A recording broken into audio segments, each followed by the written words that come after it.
வாரந்தோறும் ஞாயிற்றுக்கிழமையானால் பகவத்கீதை ஒவ்வொரு அத்தியாயமாக நாம் இங்கு பார்த்து கொண்டு வருகிறோம். பகவத்கீதை புத்தகத்திலே அடியேன் எழுதியுள்ள வாசகங்களுக்கு நான் என்னால் முடிந்த விளக்கங்களை உங்களுக்கு சொல்லி வருகிறேன். இன்றைய தினம் 18வது அத்தியாயம், நிறைவு பகுதி. மோட்ச சந்நியாச யோகம். மோட்சத்துக்கு போவது என்றாலே எல்லாவற்றுக்கும் நிறைவடைந்து விடுவது என்று பொருள். அதனால் இது மோட்ச சந்நியாச யோகம். நானும் சந்நியாசி, அதனால் கூட இது சரியாக இருக்கலாம். ஒவ்வொரு அத்தியாயத்திலும் ஒவ்வொரு யோகத்தை கணவராத்மா சொல்லிக்கொண்டு வருகிறார். இந்த அத்தியாயத்திலே மோட்ச சந்நியாச யோகம் என்கின்ற விஷயத்தை பற்றி அவர் என்ன சொல்லுகிறார் என்பதை பார்க்கலாம். இது சற்று பெரிய அத்தியாயமாக இருக்கும், சிறிது நேரம் ஆகும் இது சொல்லி முடிப்பதற்கு. இருந்தாலும் நிறைவு பகுதி என்பதனால் அவைகளை கேட்டுக்கொள்வீர்கள் என நினைக்கிறேன். சந்நியாசத்திற்கும் தியாகத்திற்கும் வித்தியாசம் இருக்கிறது என்று சொல்கிறார் கிருஷ்ண பரமாத்மா. சந்நியாசம் என்கின்ற துறவு இருக்கிறது, அதற்கும் தியாகம் என்கின்ற வார்த்தைக்கும் இரண்டிற்கும் வித்தியாசம் இருக்கிறது என்று அவர் சொல்லுகிறார். அதற்கு அர்ஜுனன் அவை என்ன, அந்த வித்தியாசம் என்ன என்று கிருஷ்ணரை கேட்கவும் அவர் சொல்கிறார், ஆசை வயப்பட்டு செய்யப்படுகின்ற காரியங்களை விட்டுவிடுவது சந்நியாசம், செயல்களின் பலன்களை துறந்து விடுவது தியாகம். நீங்கள் நினைவிலே வைத்துக் கொள்ள வேண்டும். சந்நியாசத்திற்கும் தியாகத்திற்கும் என்ன வித்தியாசம் என்று யாராவது உங்களை கேட்டால் நீங்கள் இதை சொல்ல வேண்டும், புரிந்து கொள்ள வேண்டும். முதலிலே புரிந்து கொள்ளும்போது தானாக சொல்லிவிடுவீர்கள். இதுவரை நமக்கு அதை பற்றி நாம் சிந்தித்ததே இல்லை, இல்லையா? இப்போ நான் இருக்கவே என்னிடம் வந்து எதிரே உட்கார்ந்து கொண்டு சிந்திக்கிறீர்கள். ஏனென்றால் உங்களை சிந்திப்பதற்கு நேரம் இருப்பதில்லை. உலகியல் காரியங்களிலேயே சிந்தித்து பழக்கப்படுகிறது, வேறு ஒன்றும் இல்லை. அதனால் ஒரு களைப்பு வந்து விடுகிறது. அதனால் ஒரு அக்கடா என்று சிறிது நேரத்தை நிம்மதியாக கழிக்கலாம் என்று தோன்றிவிடுகிறது.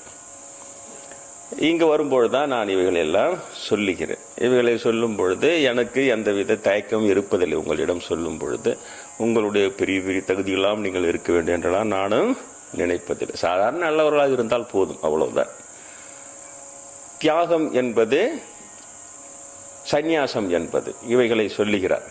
ஆசை வயப்பட்டு செய்கின்ற காரியங்களை விட்டுவிடுவது எல்லாம் சந்நியாசம். ஆசை வயப்பட்டு, இப்ப நான் இருக்கிறேன், நான் பாட்டுக்கு இருந்து கொண்டிருக்கலாம், இல்லையா?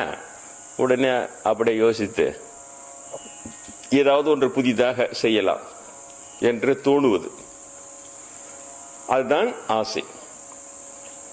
நாம் இந்த இடத்திலே அதை செய்யலாம், அந்த இடத்திலே இதை செய்யலாம் என்று ஏதாவது எனக்கு தோன்றி நான் ஆசை வயப்பட்டு செய்தேனே ஆனால்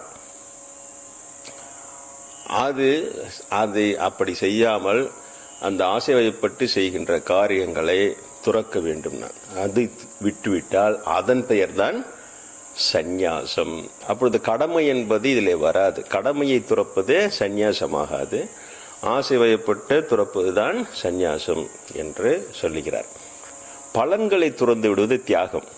பலன்கள் என்றால் நாம் ஒன்றை செய்கிறோம், செய்தவுடன் அதில் ஒரு வெற்றியோ ஒரு தோல்வியோ நமக்கு கிடைக்கிறது. அப்பொழுது அந்த பலன்களை இறைவனுடைய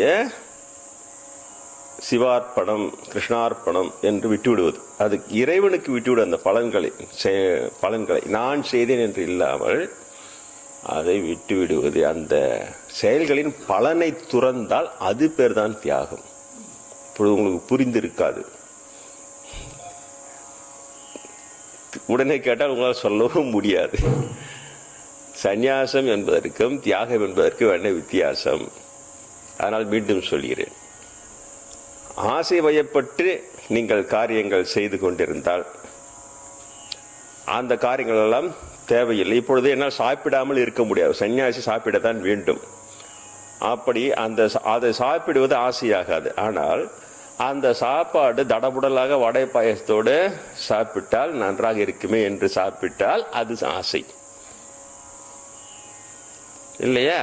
இதுதான் எளிய உதாரணம் சந்நியாசம்.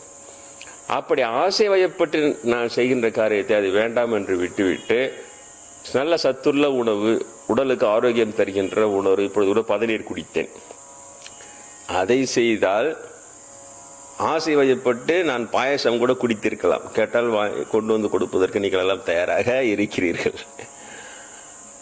அதை குடிக்காமல் பதநீர் நல்லது உடம்பிற்கு என்று குடித்தால் இதுதான் சந்நியாசம். ஆசை வயப்பட்டு நான் செய்கின்ற காரியத்தை துறந்தால் அது சந்நியாசம். தியாகம் எது என்று கேட்டால், நீங்கள் யாருக்காவது நீங்கள் உதவி செய்கிறீர்கள், உதவி செய்து அவர்களுக்கு அது நிறைவேறி விடுகிறது, அடுத்த கடமை அதை மறந்துவிட வேண்டும். நீங்கள் நான் செய்தேன் அந்த உதவி, அதனால் தான் அவன் இப்படி முன்னேறி, இது எல்லாம் இந்த எண்ணம் வரவே கூடாது. செயல்களின் பலன்களை துறந்து விடுகிறது. சில பேருக்கு இயற்கையாக அந்த மனோபக்குவம் இருக்கும். அவர்கள் தான் மிகப்பெரிய காந்தியடிகளை போல மிகப்பெரிய மேதைகளாக ஆகிவிடுவார்கள். என மற்றவர்களால் ஒரு நன்மை செய்தவுடன் பிறருக்கு அது கனமாக உள்ளே உட்கார்ந்து கொண்டு விடும் மனதிற்குள். அதனால் அடுத்த நன்மை அவர்களால் செய்ய முடியாது. இதையே அசை போட்டுக்கொண்டு இதையே அனுபவித்துக் கொண்டு இருப்பதிலே ஆர்வமாக இருப்பதால் புதியதாக பிறருக்கு உதவுகின்ற எண்ணம் அவர்களால் செயல்படுத்த முடியாது. காந்தியடிகளை போன்றவர்கள் அதை செய்யும் பொழுதே அதை துறந்து விடுவார்கள். உடனே அடுத்த கட்டத்துக்கு போராட்டத்திற்கு போய்விடுவார்கள், அடுத்த சமுதாய நன்மைக்கு சென்று விடுவார்கள், சென்று கொண்டே இருப்பார்கள், உதவி கொண்டே இருப்பார்கள். அப்படியே வாழ்க்கையை முடிந்துவிடும். எதனால் சாத்தியமாகிறது என்றால் பலன்களை துறந்து விடுவது. அந்த பலன்களை மண்டையில போட்டு அசை போட்டு கொண்டில்லாமல் அதை அப்படியே விட்டு அடுத்த காரியத்துக்கு முடிந்து விட்டது, அவ்வளவுதான், அதை விடு என்று அடுத்த காரியம் சென்று விடுவார்கள். இதுதான் தியாகம். இப்பொழுது உங்களுக்கு புரியும் சந்நியாசத்திற்கும் தியாகத்திற்கும் உள்ள வித்தியாசம். இவைகள் அதனால்தான் சொல்லுகிறார், இந்த சந்நியாசம் என்ற பெயரிலோ தியாகம் என்ற பெயரிலோ வழிபாடு, தானம், தவம் இவைகளை விடக்கூடாது என்கிறார் கிருஷ்ணர். இதுக்காக தான் இவ்வளவும் சொல்ல வருகிறது. நான் சந்நியாசி, எனக்கு பற்றற்று விட்டது, நான் இனிமேல் எந்த செயலும் செய்ய வேண்டிய அவசியம் இல்லை என்று நானே கூட வழிபாடு செய்வதை நிறுத்தக்கூடாது. அதே போல தானம், தவம் இவைகள் செய்கின்ற வாய்ப்பு எனக்கு இருக்குமே, ஆனால் அவைகளை நான் நிறுத்தக்கூடாது. சந்நியாசம் என்ற பெயரால் இவைகளெல்லாம் இனிமேல் நான் செய்ய வேண்டிய அவசியம் இல்லை, நான் துறந்து விட்டேன், அப்படி இல்லை என்கிறார் கிருஷ்ணர். இவைகளை விடக்கூடாது. இவைகளை முறைப்படி செய்பவர்களை இவை தூய்மைப்படுத்துகின்றன. அதான் உண்மை. வகுப்பு ஆரம்பிக்கிறது, நாடி சுத்தி பயிற்சி செய்கிறோம், முடிகிற நேரத்தில் ராமநாம பஜன் செய்கிறோம், வசி தியானம் செய்கிறோம். நான் தான் சன்னியாசி ஆயிட்டேன், நான் இதெல்லாம் செய்ய வேண்டிய அவசியம் இல்லை, அப்படி இருக்கக்கூடாது. செய்கிறேன் அதையெல்லாம். ஏனென்றால் இவை நாம் செய்ய இவை நம்மை தூய்மைப்படுத்துகின்றன. ஆனால் இவைகளை கூட பற்றை விட்டு பலனை எதிர்பாராமலும் செய்ய வேண்டும் என்று சொல்கிறது. வழிபாடு இது எல்லாம் பற்று விட்டு செய்ய வேண்டும். ஒரு பூசாரி வேலை கூட செய்கிறார் இல்லையா, அது எதிர்பார்த்து செய்வது. அந்த வழிபாடு எல்லாம் அதற்கு அவர்களுக்கு காசு வருகிறது, அவர்கள் அதை செய்து தருகிறார்கள், அது ஒரு வேலை, அதற்கான உத்தியோகமாக ஆகிவிடுகிறது. இல்லை என்றால் எல்லா பூசாரியும் பெரிய பெரிய ஞானியாக இன்னைக்கு சுற்றி கொண்டு இருக்க வேண்டுமே. அது பிராமண பூசாரி ஆகட்டும், நான் பிராமின் பூசாரி ஆகட்டும், யாரா இருந்தாலும் சரி, பூசாரிகள் செய்வதை போல யாரும் பூஜை செய்வதே இல்லை. ஒரு நாளைக்கு 4 கால பூஜை எல்லாம் செய்வார்கள். சிதம்பரத்தை போட்டிருந்தால் 6 கால பூஜை செய்கிறார்கள். அவர்கள் எப்பொழுதுமே கடவுளை தான் நினைத்து கொண்டு இருக்க வேண்டும். அப்படியானா அவர்கள் எல்லோரும் பெரிய பெரிய ஞானிகளாக ஆகிவிட்டிருக்க வேண்டுமே, ஆனால் ஆகவில்லையே என்றால் இதுதான் பற்றை விட்டு பலனை எதிர்பாராமலும் அதை செய்ய வேண்டும். அந்த மனப்பக்குவம் தான் மீண்டும் மீண்டும் பேசும். அது இறைவனுக்கு மாத்திரம்தான் தெரியும். நீங்களும் நானும் அதை நிர்ணயிக்க முடியாது. நமது பார்வையில் இவர் பற்றற்று இருக்கிறார் என்று சொல்வது, இன்னொரு விஷயத்துல இவர் எல்லாத்துக்கும் ஆசைப்பட்டு கிடக்கிறாரு, தன்னை பத்தி பெருமையா பேசிப்பாரு அப்படின்னு கூட நினைக்கலாம். நம்முடைய முடிவு அது.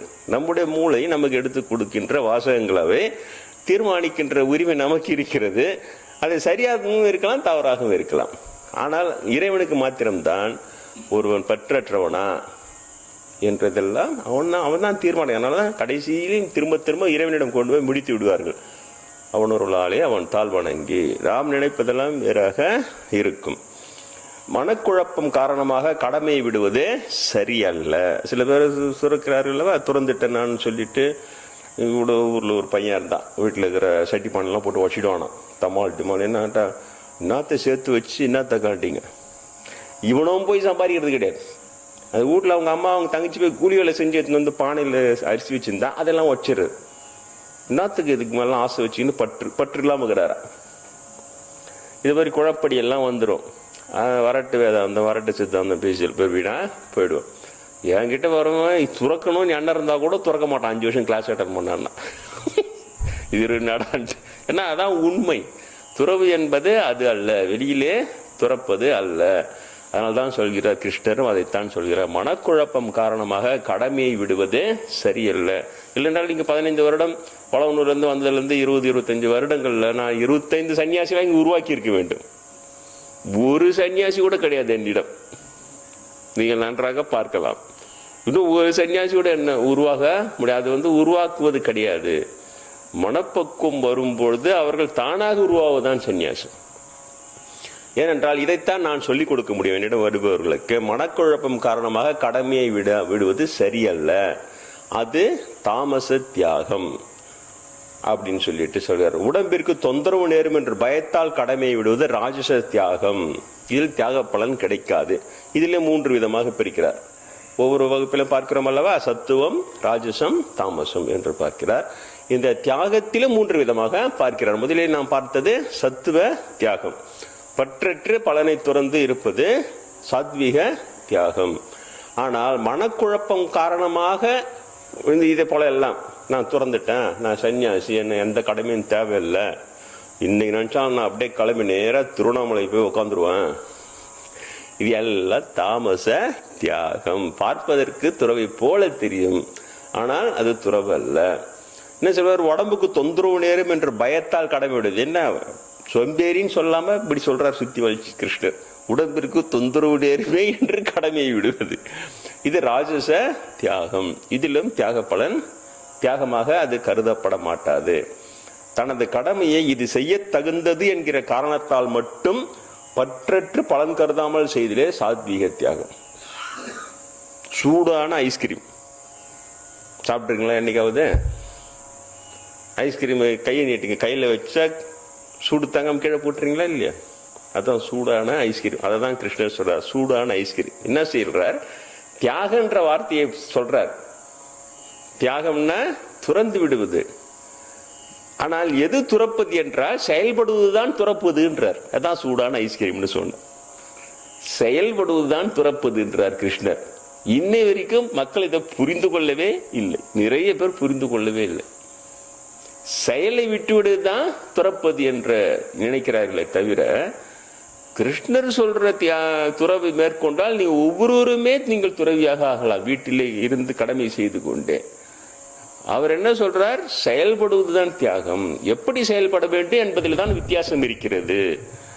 அது எப்படி செயல்பட வேண்டும் என்றால், தனது கடமை இது செய்ய தகுந்தது என்கின்ற காரணத்தால் மட்டும் நீ செயல்பட்டாயானால், அதனுடைய பலனை கருதாமல் செய்வீயானால், இதுதான் சாத்வீக தியாகம். இதுதான் நமக்கு எல்லோரும் கீதை என்ற பெயரில் இவ்வளவு நாள் நமக்கு பெரியவர்கள் எல்லாம் சொல்லி கொடுத்திருக்க வேண்டும். அதை விட்டு விட்டார்கள், வேறு எதையோ சொல்லி கொடுத்தார். சதுர்வர்ணம், சதுர் ஆசிரமம் சொல்லி வீணாக்கி விட்டார்கள். அப்படிலாம் எதுவுமே இல்லை. இதுதான் உண்மை. இது எல்லோருக்கும் பொதுவான உண்மை. நன்றாக புரிந்து கொள்ளுங்கள் தயவு செய்து. செயலை விடுவது துறவு அல்ல. தனது கடமை இது செய்ய தகுந்தது என்று அந்த செயலை பற்றற்று செய்வதுதான் தியாகம். கிருஷ்ணருடைய கொள்கைக்கும் துறவு என்று நாம் நினைத்துக் கொண்டிருக்க நேரெதிரான வித்தியாசம் இருக்கிறது. கிருஷ்ணரை புரிந்து கொண்டிருந்தால் ஒவ்வொரு குடும்பத்தனுமே தனது 50வது வயதில் 60வது வயதில் குடும்ப கடமைகளை செய்து கொண்டே இருப்பான், பற்றற்ற துறவியாகவும் இருந்திருப்பான். ஆனால் இது தகுந்த காலத்திலேயே போதிக்கப்பட்டிருக்க வேண்டும், அவனுக்கு சொல்லப்பட்டு இருக்க வேண்டும். சமயம் என்பது இதை சொல்லி இருக்க வேண்டும். அதை சொல்வதற்கு பதிலாக அது ஜாதியை சொல்லிவிட்டது. ஜாதியை சொல்வதிலேயே முனைப்பாக இருந்து கொண்டு இருக்கிறது இன்றும். அதனால் கிடைக்க வேண்டிய மிகப்பெரிய இந்த உண்மை மக்களுக்கு கிடைக்காமலும் அவர்களுக்கு பலனளிக்காமலுமே வீணாக போய்விட்டன. நிறைய காலங்கள் வீணாக போய்விட்டன. நீங்களாவது, என்னிடம் வருகின்ற நீங்களாவது சரியாக புரிந்து கொள்ளுங்கள்.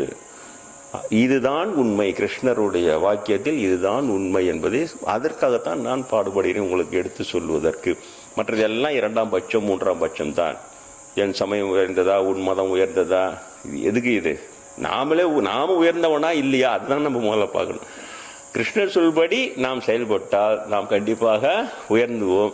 யாரும் சொல்லாமலேயே இந்து மதம் உயர்ந்தது கேட்டால் தாராளமாக சொல்ல, கிருஷ்ணருடைய வாக்கியத்தை நான் பின்பற்றி உயர்ந்தேன் என்று சொன்னால் தானாகவே இந்து மதம் உயர்ந்தது என்பது தெரிந்து போய்விடும். இது சண்டை போட்டு அடித்து கொண்டு நிரூபிப்பது கிடையாது உயர்வு தாழ்வு. இதை சொல்லுகிறார். சாத்வீக தியாகி துன்பம் தருவது என்பதற்காக ஒரு செயலை வெறுப்பதும் இல்லை, இன்பம் தரும் என்பதற்காக விரும்புவதும் இல்லை. செயலை விடாமல் வினைப்பயனை விட்டவனே தியாகி. புரிகிறதா? இது குடும்ப கடமை இருக்கிறது, நாம் செய்ய வேண்டிய கடமை இருக்கிறது, வேலைக்கு சென்று சம்பாதித்து போட்டு அந்த குடும்பத்தை எடுத்து வந்தால்தான் சரியாக இருக்கும். ஆனால் வேலைக்கு போய் சம்பாதிப்பது, உழைக்க வேண்டும், சிறிது அது கஷ்டப்பட வேண்டும், அது எதற்காக அதை செய்வானேன் என்று அவன் அந்த துன்பத்தை கருதாமல் கடமைக்காக அதை செய்ய வேண்டும் இல்லையா? ஒரு குறிப்பிட்ட காலத்துக்கு பிறகு நடுத்தர வயதை தாண்டி ஆண்கள் எத்தனை பேர் சந்தோஷமாக வேலைக்கு போகிறான்? இல்லவே இல்லை, கடமைக்காக தான் போகிறார். நான் உழைத்தால் தான் குடும்பம் வண்டி போடும், குழந்தைகளை படிக்க வைக்க முடியும் இல்லையா? அப்படிதான் செய்கிறான், அது கடமைக்காக தான் செய்கிறான், அப்படித்தான் செய்ய வேண்டும் என்கிறார். அவன் நமக்கு பிடிக்கவில்லை என்பதற்காக அதை செயல்படாமல் எல்லாம் இருக்கக்கூடாது.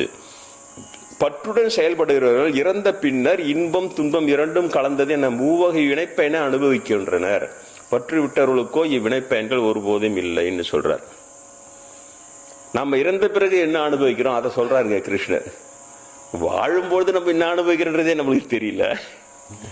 இறந்த பிறகு நாம் என்ன அனுபவிக்கிறோம் என்றால் இன்பம் துன்பம் இரண்டும் கலந்தது. இந்த மூன்றையும் அந்த உயிர் என்பது அனுபவிக்கிறது இல்லையா? இதுதான் எளிமையாக அந்த காலத்திலே சொர்க்கம் நரகம் எண்ணெய் சட்டியில போட்டு வாட்டுவாங்க, அங்க சொர்க்கம் குழு குழுன்னு இருக்கலாம் சொல்லி வச்சான். இரண்டு கலந்ததை பத்தி இவன் சொல்லவே இல்லை. நம்ம ஆளுங்க ரெண்டு தான் சொன்னாங்க, கிருஷ்ணன் மூணாவது இருக்குது ரெண்டு கலந்ததுன்றார். நான் அப்படிதான் சொல்றது. இது மூன்றும் இந்த செத்து போன ஆவிங்க சினிமாவே நினைச்சு செத்து போனா டிக்கெட் வாங்காமல ஓசியில் போய் சினிமா பார்த்து கிடக்கும். அதானே போற டிக்கெட்டே வாங்குவானாடா, கியூல அடிச்சுவானாடா, செத்த தொட்டு நல்லா இருக்குது, கதவுலாம் மூடிட்டுவான். சினிமா விட்ட உடனே வாசலான் நில்லுங்க, அவன் தரப்பான், வெளியில நின்று பாரு, கப்ப கப்ப கப்பன்னு ஆவியா வரும். என்ன ஆவியே? செப்பன ஆவிங்க எல்லாம் சினிமா பார்த்துட்டு வருதுங்க முதல்ல ஸ்பீடா.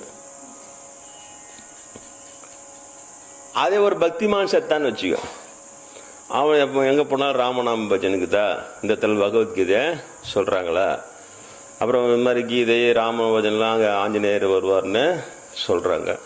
அவருடைய புண்ணியம் அப்படி அங்கெல்லாம் போய் இங்கே உட்காந்து கேட்டுன்னு இருப்பார் இல்லையா?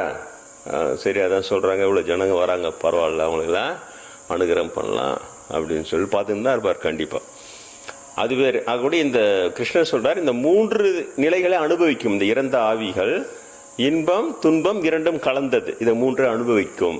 சாதாரண பற்றோடு செயல்படுகிறவர்களுடைய ஆவி செத்த பிறகு இதை அனுபவிக்கும். ஆனால் பற்று விட்டவனுக்கோ இந்த வினைப்பயன்கள் ஒருபோதும் அவனை ஒன்றும் செய்யாது என்று சொல்லுகிறார். ஏன்னா இன்பமும் ஒரு அவஸ்தை தான். நீங்க நினைக்கிற இன்பம் கூட கிடைக்காத. இன்பம் என்பது அது ஒரு விதமான அவஸ்தை, துன்பம் என்பது ஒரு அவஸ்தை, இன்பம் என்றது ஒரு அவஸ்தை. இன்பத்துன்பது விடுபட்ட நிலைதான் சுதந்திரமான ஆனந்த நிலை. இன்பத்தை தாண்டிய பெரிய நிலை ஆனந்த நிலை. இந்த ஆனந்த நிலைக்கு போனோம்னா துன்பத்திலிருந்து இன்பம் வரணும், இன்பத்திலிருந்து ஆனந்த நிலைக்கு போயிடும். அது ரெண்டுத்தையுமே கடந்து போகணும். அதனால இவர் சொல்றாரு, இந்த வினை பற்றற்று வினை செய்பவனுக்கு இந்த இன்ப துன்பம் இரண்டும் கலந்த இந்த வாதனைகள் இறந்த பிறகு அவனுக்கு அதெல்லாம் இருக்காது. அந்த பற்று தான் இதில் சேர்க்கிறது இல்லையா? பற்று வரவு இதெல்லாம் சொல்றாங்க இல்லையா? போய் ஏதோ சீட்டு கட்டுறீங்க, எந்த பற்று வச்சுக்கோ, இந்த பற்று வச்சுக்கலன்னா உன் கணக்கில் அங்க இல்ல இல்ல, பற்று வரவு வச்சாதானே அது இருக்குது அங்க. இதே தான் உலக வாழ்க்கை, இன்ப துன்பத்துக்கும் இதே தான். நீ பற்று வச்சுன்னா அது உன்னை பற்றி கொண்டு செத்த பிறகும் பற்றி தொடர்புன இருவினை புண்ணிய பாவங்களே பட்னதார் சொன்ன மாதிரி வரும். வந்த உடனே அதுங்க விதவிதமா இருக்குதுங்க, நிறைய ஆவிங்க. எனக்கு ரொம்ப ஆவிகளை பற்றிலாம் எனக்கு ரொம்ப தெரியாது. கடவுளை பற்றிலாம் இறைவனை பற்றின அனுபவம் தான் இருந்தது. சாமிகள் சமாதி அனுப்புறதான் ஆவிகளை பற்றின அனுபவம்லாம் எனக்கு வருது. சாமிகள் நெருக்கமாக இருந்தவங்கலாம் அதில் ரொம்ப அவங்க விற்பனர்லாம் இருந்திருக்கிறாங்க. எனக்கு தெரியல, நான் சிவனேன்னு கண்டேன், குருவேன்னு கண்டேன். அதனால சிவனும் குருவும் மட்டும்தான் தெரிஞ்சிருந்தது. இப்போ அவங்க என்னன்னு தெரியல, அவங்க என் மேலே அது என்னமோ மந்திர மாயனம் பிச்சு நொறுக்குறாங்கன்னு கேள்விப்பட்டேன். அதனால கொஞ்சம் கொஞ்சம் தெரியுது. இப்போ அந்த ஆவிங்க வந்து அதுங்க வந்து எதோ சொல்லிட்டு போதுங்க. அப்போதான் புரியுது, இது தனி உலகமே இருக்குது போல்துரா. அப்போதான் நான் நினச்சேன், ஓஹோ இதுதான் போல்து. அப்போ செத்த பிறகு அந்த ஆவிங்க, சில ஆவிங்க இந்த மந்திரம் ஆவிங்கிட்ட போய் மாட்டிக்கும் பொழுது அவனுக்கு ஒன்று இதை போய் செஞ்சுட்டு வா, அதை போய் பண்ணிட்டு வான்னா அதுங்க போய் அதெல்லாம் செய்யுமா என்ன தெரியல. ரொம்ப விவரம்லாம் தெரியல எனக்கு. அதுக்கு வந்து சொல்லுதுங்க, இதை போல் ஆய்வு அமைச்சிக்கிறாங்க, உன்னை இப்படி பண்ணணுன்றாங்க, அப்படி பண்ணணுன்றாங்க, நீ பெரிய ஞானியாக இருக்கிறா, எங்களால் ஒன்றும் செய்ய முடியல சொல்லிட்டு போகுது. அப்போ தான் புரிது இதெல்லாம் பண்ணுறாங்க போகுது அப்படின்னு சொல்லி. ஆனால் அதுக்கிட்ட கேட்கறது நான் எப்படி இன்னைக்கு சப்போஸ் இப்போ இது வரைக்கும் எத்தனை பேரை இந்த மாதிரி கெடுத்திருப்பீங்கன்னு கேட்டேன். உனக்கு ஒரு ஆவி கிட்ட ஒரு 25 பேரை கெடுத்துருக்குறோன்னு சொல்லி என்னைக்கு சொல்லுது சார். அதுங்களாம் அப்பாவி ஆவிங்க. அதுங்க அன்னை சொன்னது ரொம்ப கரெக்டு. அந்த ஆவிங்க ஏவி விடணும், அந்த ஆவிங்கெல்லாம் அப்பாவியாக இருக்குதுங்க. அதுங்க எதுவுமே தெரியல. இவனுங்க அதை போட்டு ஏதோ பண்ணுறானுங்க பொழுது அதுங்க ரொம்ப அப்பாவியாக இருக்குதுங்க. சில ஆவிங்க முன்கூட்டி வந்து என்கிட்ட கேட்டுக்குதுங்க, கொஞ்சோண்டு உங்கள் பௌர்ணமி பூஜை தள்ளி போட முடியுமான்னு கேட்டுச்சுங்க ஒரு ஆவிங்க. நான் பௌர்ணமி பூஜை பெருசாக ஒன்றும் செய்யறதில்ல, அதை போய் தள்ளி போட சொல்ல என்னத்துக்குன்னா, இல்லை எங்களை வச்சு தான் உங்கள் மேலே நாளைக்கு செய்யலான்னு இருக்கிறாங்க, நீங்கள் பௌர்ணமி பூஜை செஞ்சு எங்களால் உங்களை ஒன்றும் செய்ய முடியாது, அதனால் நாங்கள்லாம் பேசி உங்ககிட்டயே ஒரு கேட்டுக்கலாம், கொஞ்சம் பௌர்ணமி பூஜை செய்யாமல் இருந்தால் எனக்கு ஏதாவது செஞ்சுட்டு அங்கே ரிசல்ட் காட்ட முடியுமா. ஆச்சரியமாக இருந்தது எனக்கு, உண்மையிலே ஆச்சரியமாக இருந்தது. முன்னாடி இருந்தேன்னா எனக்கு மனக்குழப்பம்னு நினச்சின்னு இருப்பேன், நம்மளுக்கு ஏதோ பைத்தியம் குழப்பம்னு. இப்போ அந்த நிலைகள்லாம் கடந்து வர எனக்கு புரியுது இது இல்லை அதுங்க வந்து. ஆனால் இது ரொம்ப ஆச்சரியமாக இருந்தது. அது மாதிரிலாம் இருக்கு. புதுசாக சொல்கிறேன் இப்போ இது இந்த வரவே எனக்கு அதனுடைய நினைவு வந்தது. இந்த ஆவிங்க இதெல்லாம் இருக்கும்போது அப்போ இந்த செத்து போனதுங்க தான் அதுங்கெல்லாம் அப்படின்னு சொல்லிட்டு அதில் சிலதெல்லாம் கேட்கறது நான். அது இந்த நீங்கள் எதனா ரிசல்ட் காட்டினா அந்த மந்திர சாட்டையில் அடிப்பாங்கன்றாங்களா, அந்த மாதிரிலாம் அடிப்பாங்க நான் அந்த மந்திரவாதின்னு கேட்கறது. சிலதெல்லாம் பதில் சொல்லாமல் போயிடுங்க சைலண்ட்டாக. சிலதெல்லாம் கொஞ்சம் விளக்கம்லாம் சொல்லும், இப்படி இருக்குது அப்படி இருக்குது. அவனும் கவலைப்பட்டதே இல்லை, பகவான் பார்த்துக்கிறான், அம்பாலெலாம் காப்பாற்றுறாங்க, நல்லா தெரியுது அது. அதனால் என் கடன் பணி செய்து கிடப்பதே தன் கடன் அடியணியும் தாங்கதல் நான் போயின்னு இருக்கு. இந்த வரி வரவே சொன்னேன். இப்போ இந்த இன்பம் துன்பம் அந்த இரண்டும் கலந்த நிலை இதையெல்லாம் அனுபவிக்கும்ன்றாங்க இல்லையா. அப்போ இப்போ நீங்கள் சொல்லுங்கள், யாரோ இங்கே வரவங்க திடீர்னு அவங்க செத்து போகிறாங்க, அவங்க வந்து நல்லா இருக்கணும்னு தான் நினைப்பீங்க செத்த பிறகும் கூட. அது போய் யாருன்னா செத்து போயிட்டு ஒரு மந்திரவாதி கிட்ட மாட்டிக்கின்னு அவன் வியாபாரத்தெல்லாம் செஞ்சுன்னுவாங்க அப்படின்னு நானே உங்களால் சொல்ல முடியுமா உங்ககிட்ட? நீங்களாம் அது கேட்க தான் முடியுமா, செய்ய தான் முடியுமா? இல்லையா? அதனால் இவைகள் முக்கியம். நாம் வாழும்போது நாம் எப்படி வாழுகிறோம் என்பது முக்கியம். ஏனென்றால் இறந்த பிறகு பற்றி தொடர்வன இருவினை புண்ணிய பாவங்களையும் பண்ண சொன்ன இதுதான். இறந்த பிறகு அதை பற்றி கொண்டு தொடரும், அதற்கேற்ற அடுத்த பிறவி அமையும், அது வேறு. ஆனால் இந்த இறந்த பிறப்பிற்கும் அடுத்த பிறவி பிறப்பதற்கும் இடையிலே ஒரு காலகட்டத்தில் இந்த ஆவியாக வாழ்கின்ற நிலை இருக்கிறது அல்லவா, அந்த நிலை அதுல இவை உண்டு. அதை தான் சொல்கிறார் கிருஷ்ண பரமாத்மா. அவை வந்து நீ பாவம் செய்த பாவங்களுக்கெல்லாம் துன்பத்தை அனுபவிக்கும், நீ நான் புண்ணியம் செய்த விஷயங்கள் எல்லாம் அது இன்பத்தை அனுபவிக்கும், இரண்டும் கலந்த அனுபவமும் இருக்கிறது என்று அதை சொல்ல வருகிறார். அதனால அதை சொல்லுகிறேன்.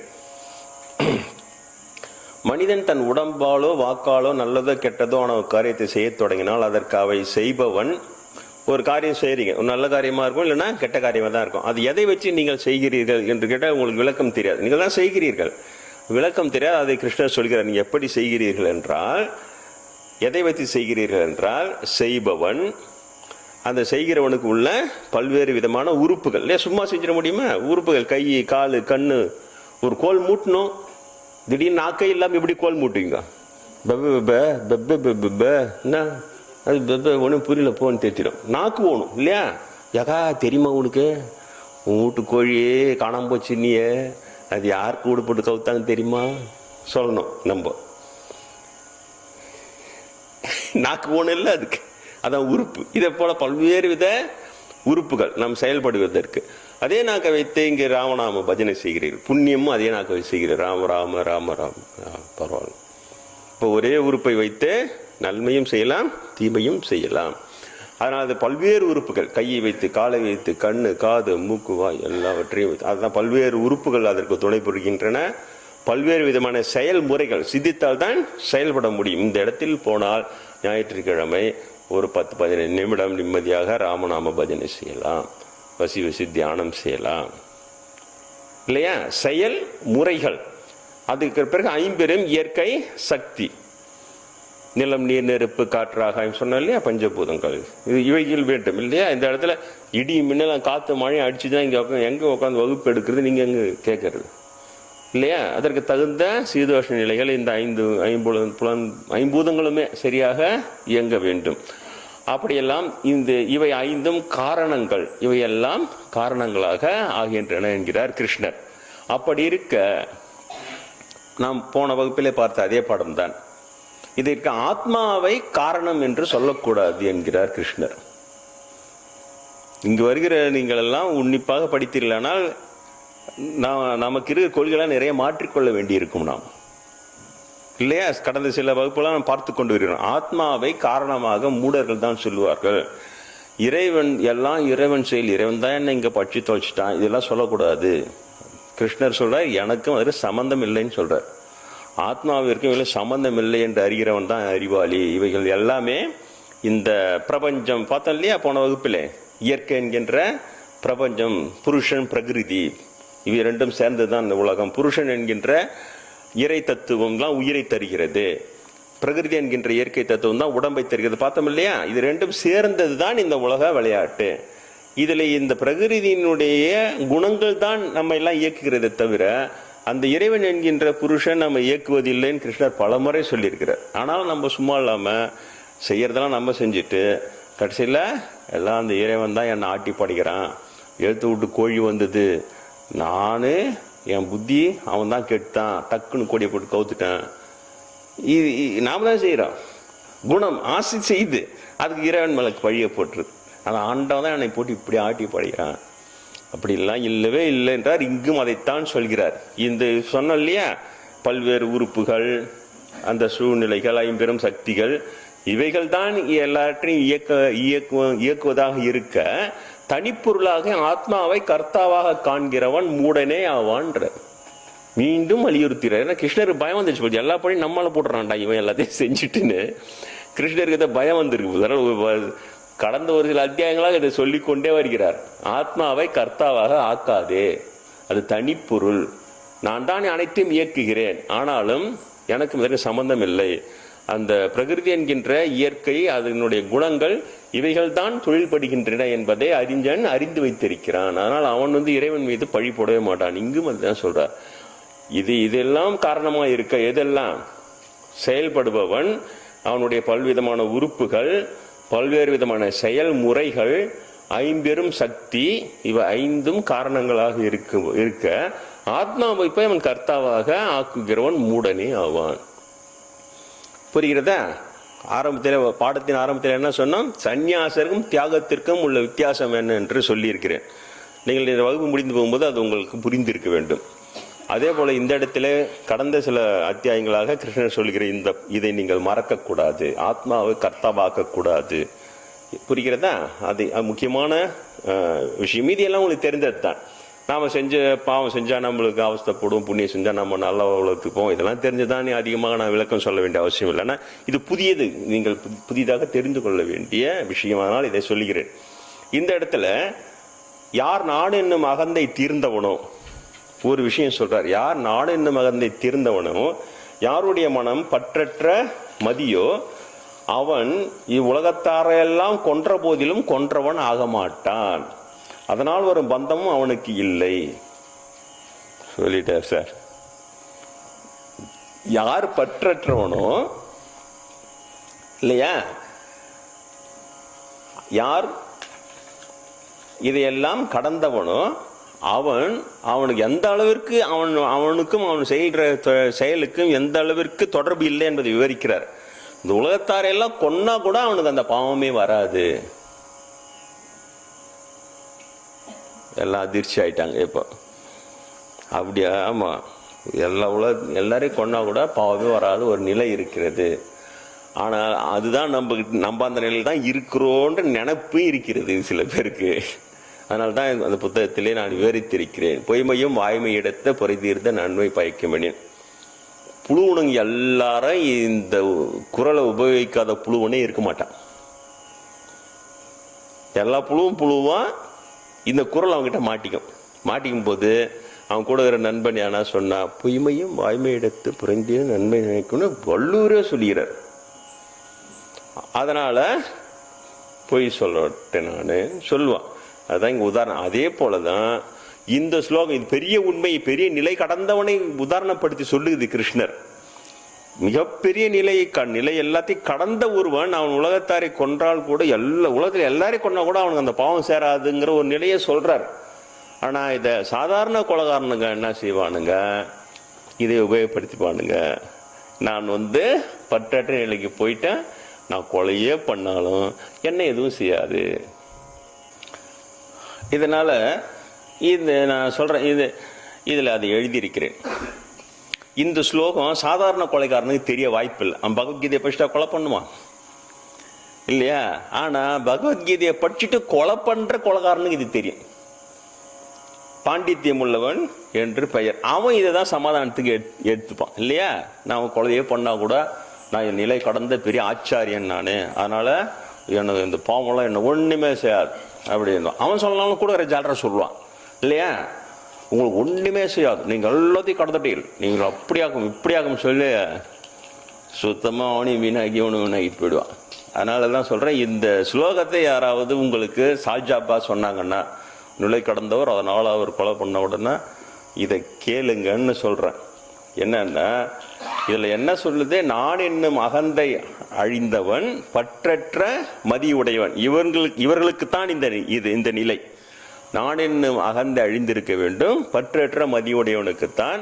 அவன் எது செய்தாலும் அவனை அது பற்றாது, அந்த பலன்கள் பற்றாது. அதற்கு உதாரணத்துக்காக சொல்றாரு, எல்லா உலகத்தில் எல்லாரையும் கொண்டா கூட அவனுக்கு அந்த பாவம் சேராது, அதுக்காக சொல்ல வந்தார். ஆனா உங்களை யாருன்னா இதை வைத்து ஏமாற்றினால் நீங்கள் இதை கேளுங்கள் என்று இந்த புத்தகத்தில் எழுதியிருக்கிறேன். இந்த நிலை கடந்தவர்களுக்குத்தான் இது. அதனால நான் என்னும் அகந்தை அழிந்தவனா நீ, அப்படி இல்லை என்றால் பற்றற்ற மதியுடையவனா என்று யார் தீர்மானிப்பது என்று கேளுங்கள். அவனை தீர்மானிச்சுக்கிறது எல்லாம் அவன் கூட ஜால்றாங்க தீர்மானிக்கிறது. அதனால அப்படி எல்லாம் இல்லை. இந்த ஸ்லோகத்தையும் நான் சொல்ல வேண்டும் என்றால் இப்படி ஒரு உயர்ந்த நிலை இருக்கிறது என்று தெரிய வேண்டும் அல்லவா? அதற்காக இதனுடைய உண்மையை கிருஷ்ணர் சொல்லி இருக்கிறார் நமக்கு. அது உண்மைதான், அதில் எந்த தவறும் இல்லை.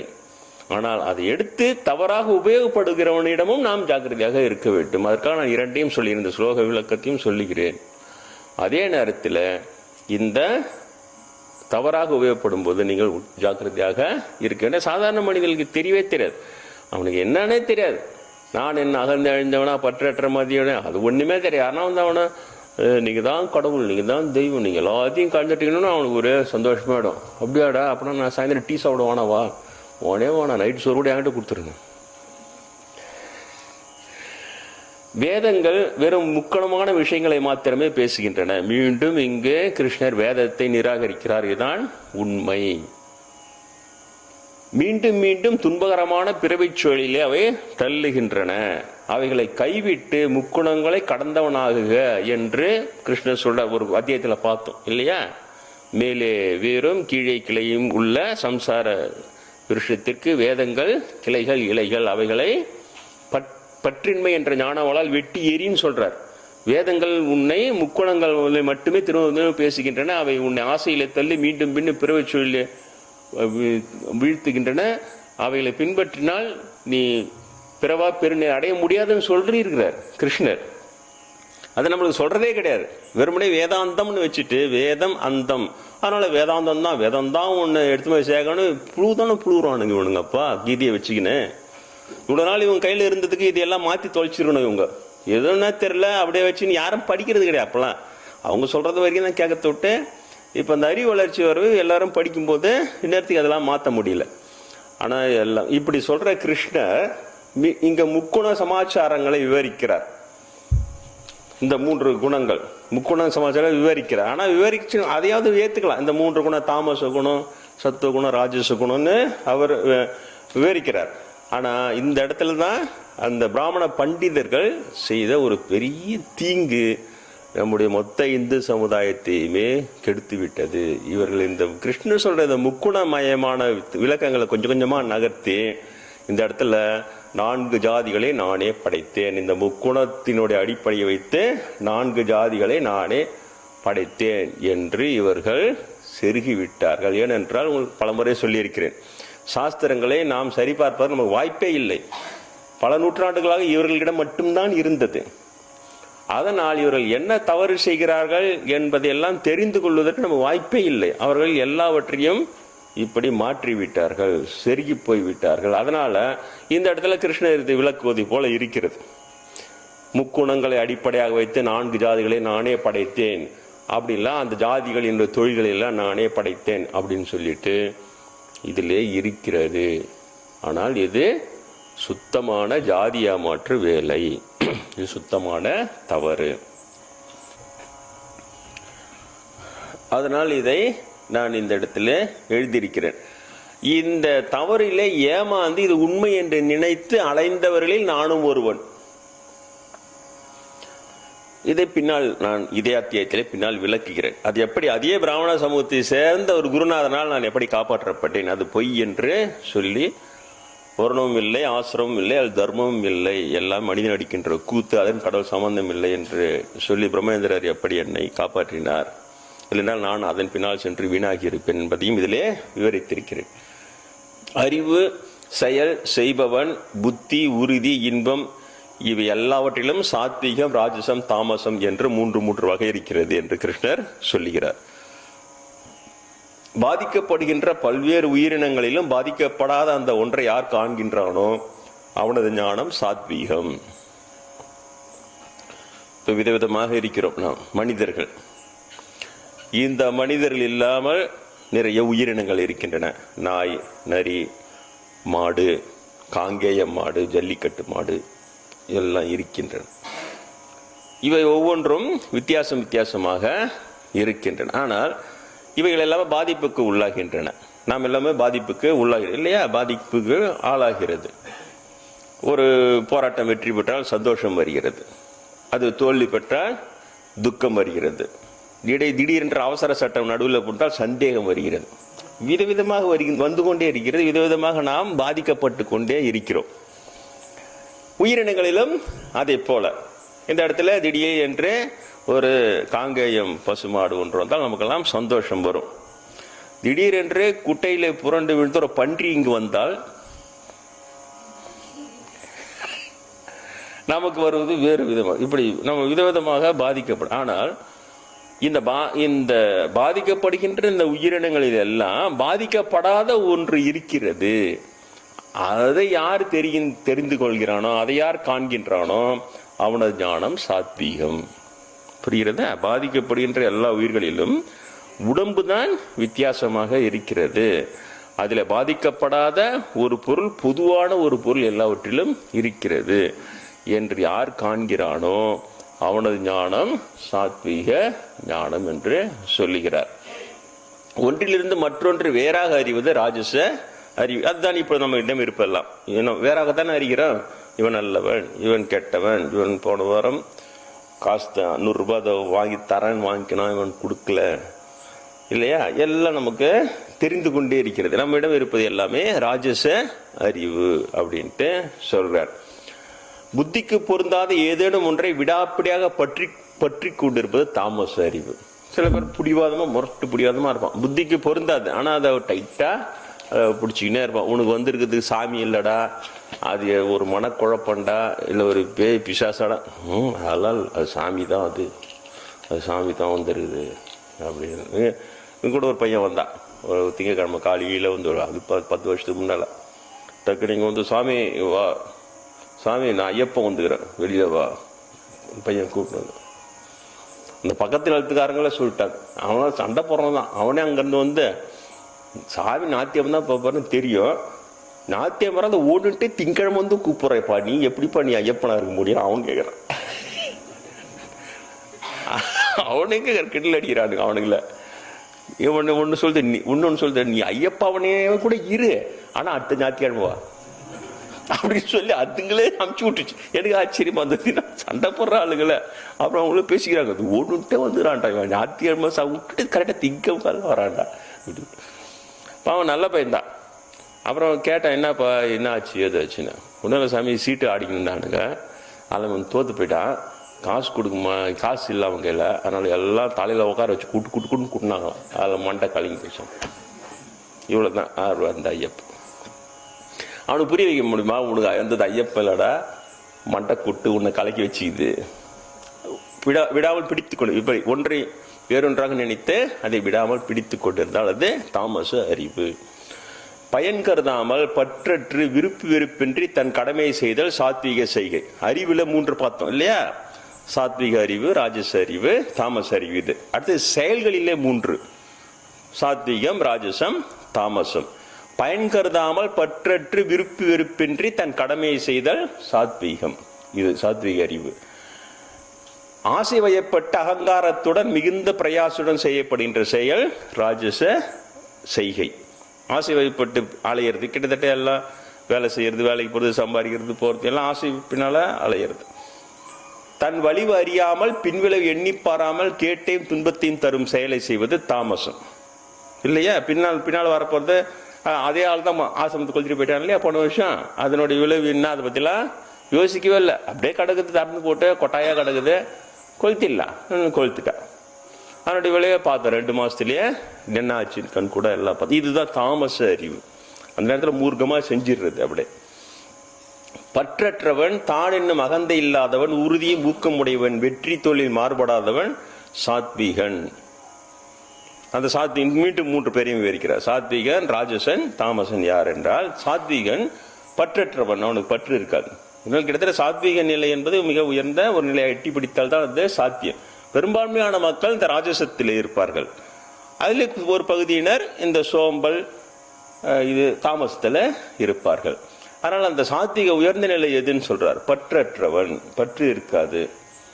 பற்றற்றவனாலே உங்களுக்கு தெரியணும் இல்லையா, ஒரு செயல்படும். அவனும் தான் உயிர் வாழறான், அவனும் தான் சாப்பிட்றான், அவனும் தான் செயல்படுறான். ஆனால் அவனுடைய செயலில் எந்தவித பற்றும் இருக்காது. நமக்கு எனக்கு அந்த ஆசை துடிப்புலாம் இருக்கவே இருக்காது. பற்றற்றவன், தான் என்னும் அகந்தை இல்லாதவன். இதெல்லாம் பற்றற்றவனுடைய அடையாளங்கள். உறுதியும் ஊக்கமுடையவன். அதே நேரத்தில் ஒரு செயலை செய்ய எண்ணி இறங்கினால் உறுதியோடும் ஊக்கத்தோடும் அதை அவன் செய்வான். வெற்றி தோல்வியில் மாறுபடாதவன், இது மிகவும் முக்கியம். ஏன்னா பல இடத்துல கிருஷ்ணர் சொல்லியிருக்கிறார் இல்லையா, துன்பம் வரும்போது துவளாதே, இன்பம் வரும்போது துடிக்காதே, சமநிலையிலே இரு. அதுதான் இங்கும் சொல்கிறார். வெற்றி தோல்வியில் மாறுபடாது. நம்மளாம் மாறுபடும். ஒரு வெற்றி வந்தோன்னா குதின்னு குச்சிடுவோம், ஆஹா ஓஹோன்ட்டு. அப்புறம் ஒரு தோல்வி வந்தோன்னா டொங்களோன்னு ஊந்துடுவோம், ஐயோ இப்படி ஆகிப்போச்சு சொல்லிட்டு. அப்படி இருக்கக்கூடாது. வெற்றி தோல்வியிலே மாறுபடாத நிலையிலே அவன் சென்று கொண்டே இருப்பான். சாத்வீகன் இவன் சொல்கிறார். ராஜசன் யாருன்னா ஆசை வயப்பட்டவன், பயன்கருதி செய்பவன், கஞ்சன், பிறருக்கு இடர் விளைவிப்பவன், அசுத்தமானவன், இன்ப துன்பங்களுக்கு வசப்பட்டவன் ராஜசன். கிட்டத்தட்ட பாதி உங்களை நீங்களே நினைச்சு பார்த்தீங்கன்னா இது கரெக்டாக புரிஞ்சுக்க முடியும்.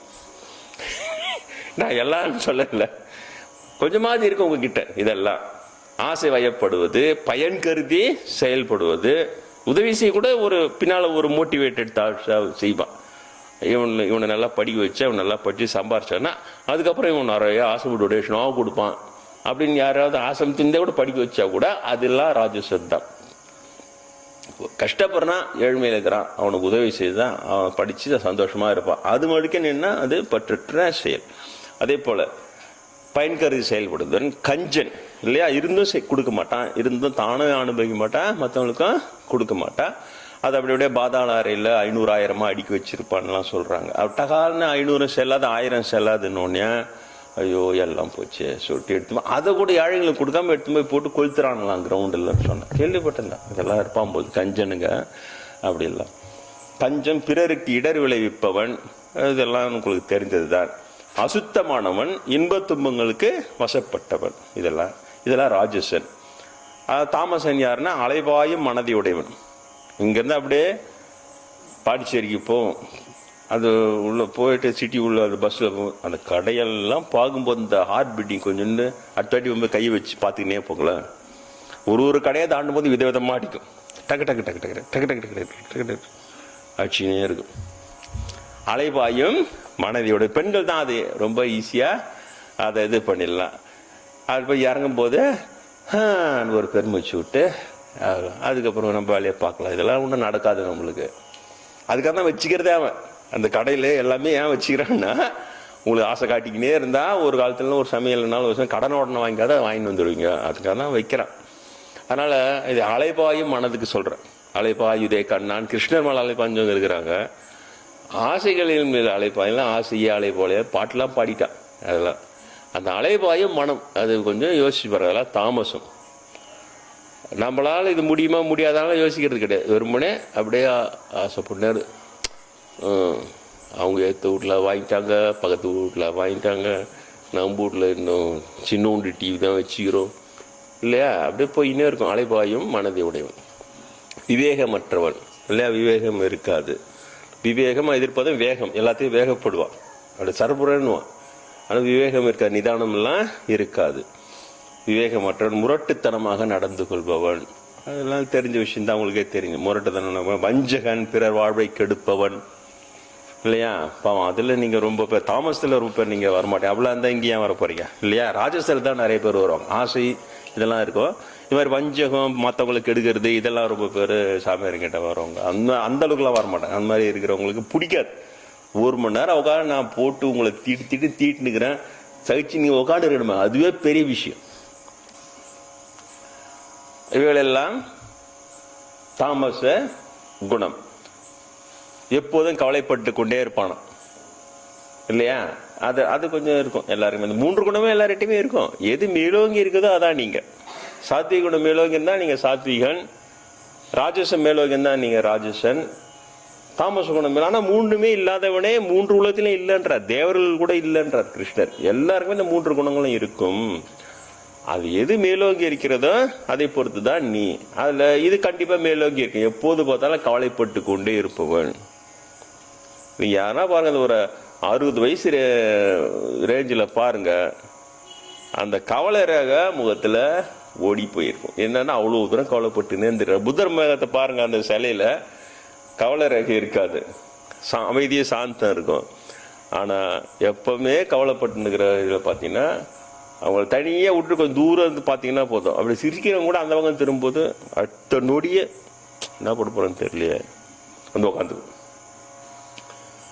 சோம்பேறி, காலதாமசம் செய்பவன், இதெல்லாம் தாமச குணம். கர்மம் எது, அகர்மம் எது, பந்தம் எது, மோட்சம் எது, செய்யத்தக்கது எது, செய்யத்தகாதது எது, பயம், பயமின்மை, இவைகளை பகுத்தறிவது சாத்வீக புத்தி. இவ புத்தியிலேயே 3: சாத்விக புத்தி, ராஜச புத்தி, தாமச புத்தி. சாத்விக புத்தி இருந்தா கர்மம் அகர்மம் இது எது, எது செய்யத்தகுந்தது, எது செய்யத்தகாதது, எது நம்மை பந்தப்படுத்தும், எது மோட்சத்தை அனுப்பும், இது எல்லாம் பகுத்து அறிவது சாத்விக புத்தி. உள்ளபடி அறியாதது ராஜசம். அப்படி அறியாமல் ஒண்ணு வேற வேறையா நினைச்சு செய்வது அது தாமசம். அறியாமையால் தாறுமாறமாக விபரீதமாக அறிவது தாமசம். இப்ப சொன்ன இல்லையா, நான் ஐயப்பன் வந்துக்கிறேன் அப்படின்னு தாமசம் அறிவு. அது வேற இதுவா பண்ணிடுறேன். சில சமயத்தில் ஆன்மீகத்தில் சில பேர் அந்த குழப்படி வரும். அது உட்காந்துக்கும், நான் தான் சில பேர் கூட சொல்றாங்களே, நான் தான் அம்பாள், நான் தாசர் மேல சக்கரையை விடுவேன் அப்படின்லாம் சொல்றாங்க.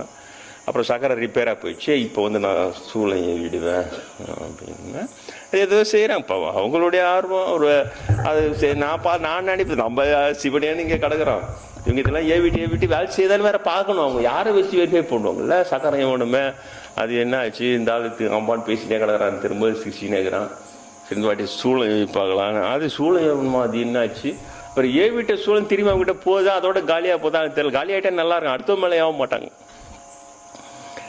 அது என்னன்னு புரியல. இதெல்லாம் நான் நினைச்சுக்கிறது இப்படிதான். இந்த அறியாமையில் தாறுமாறாக விபரீதமாக அறிவது தாமசம்.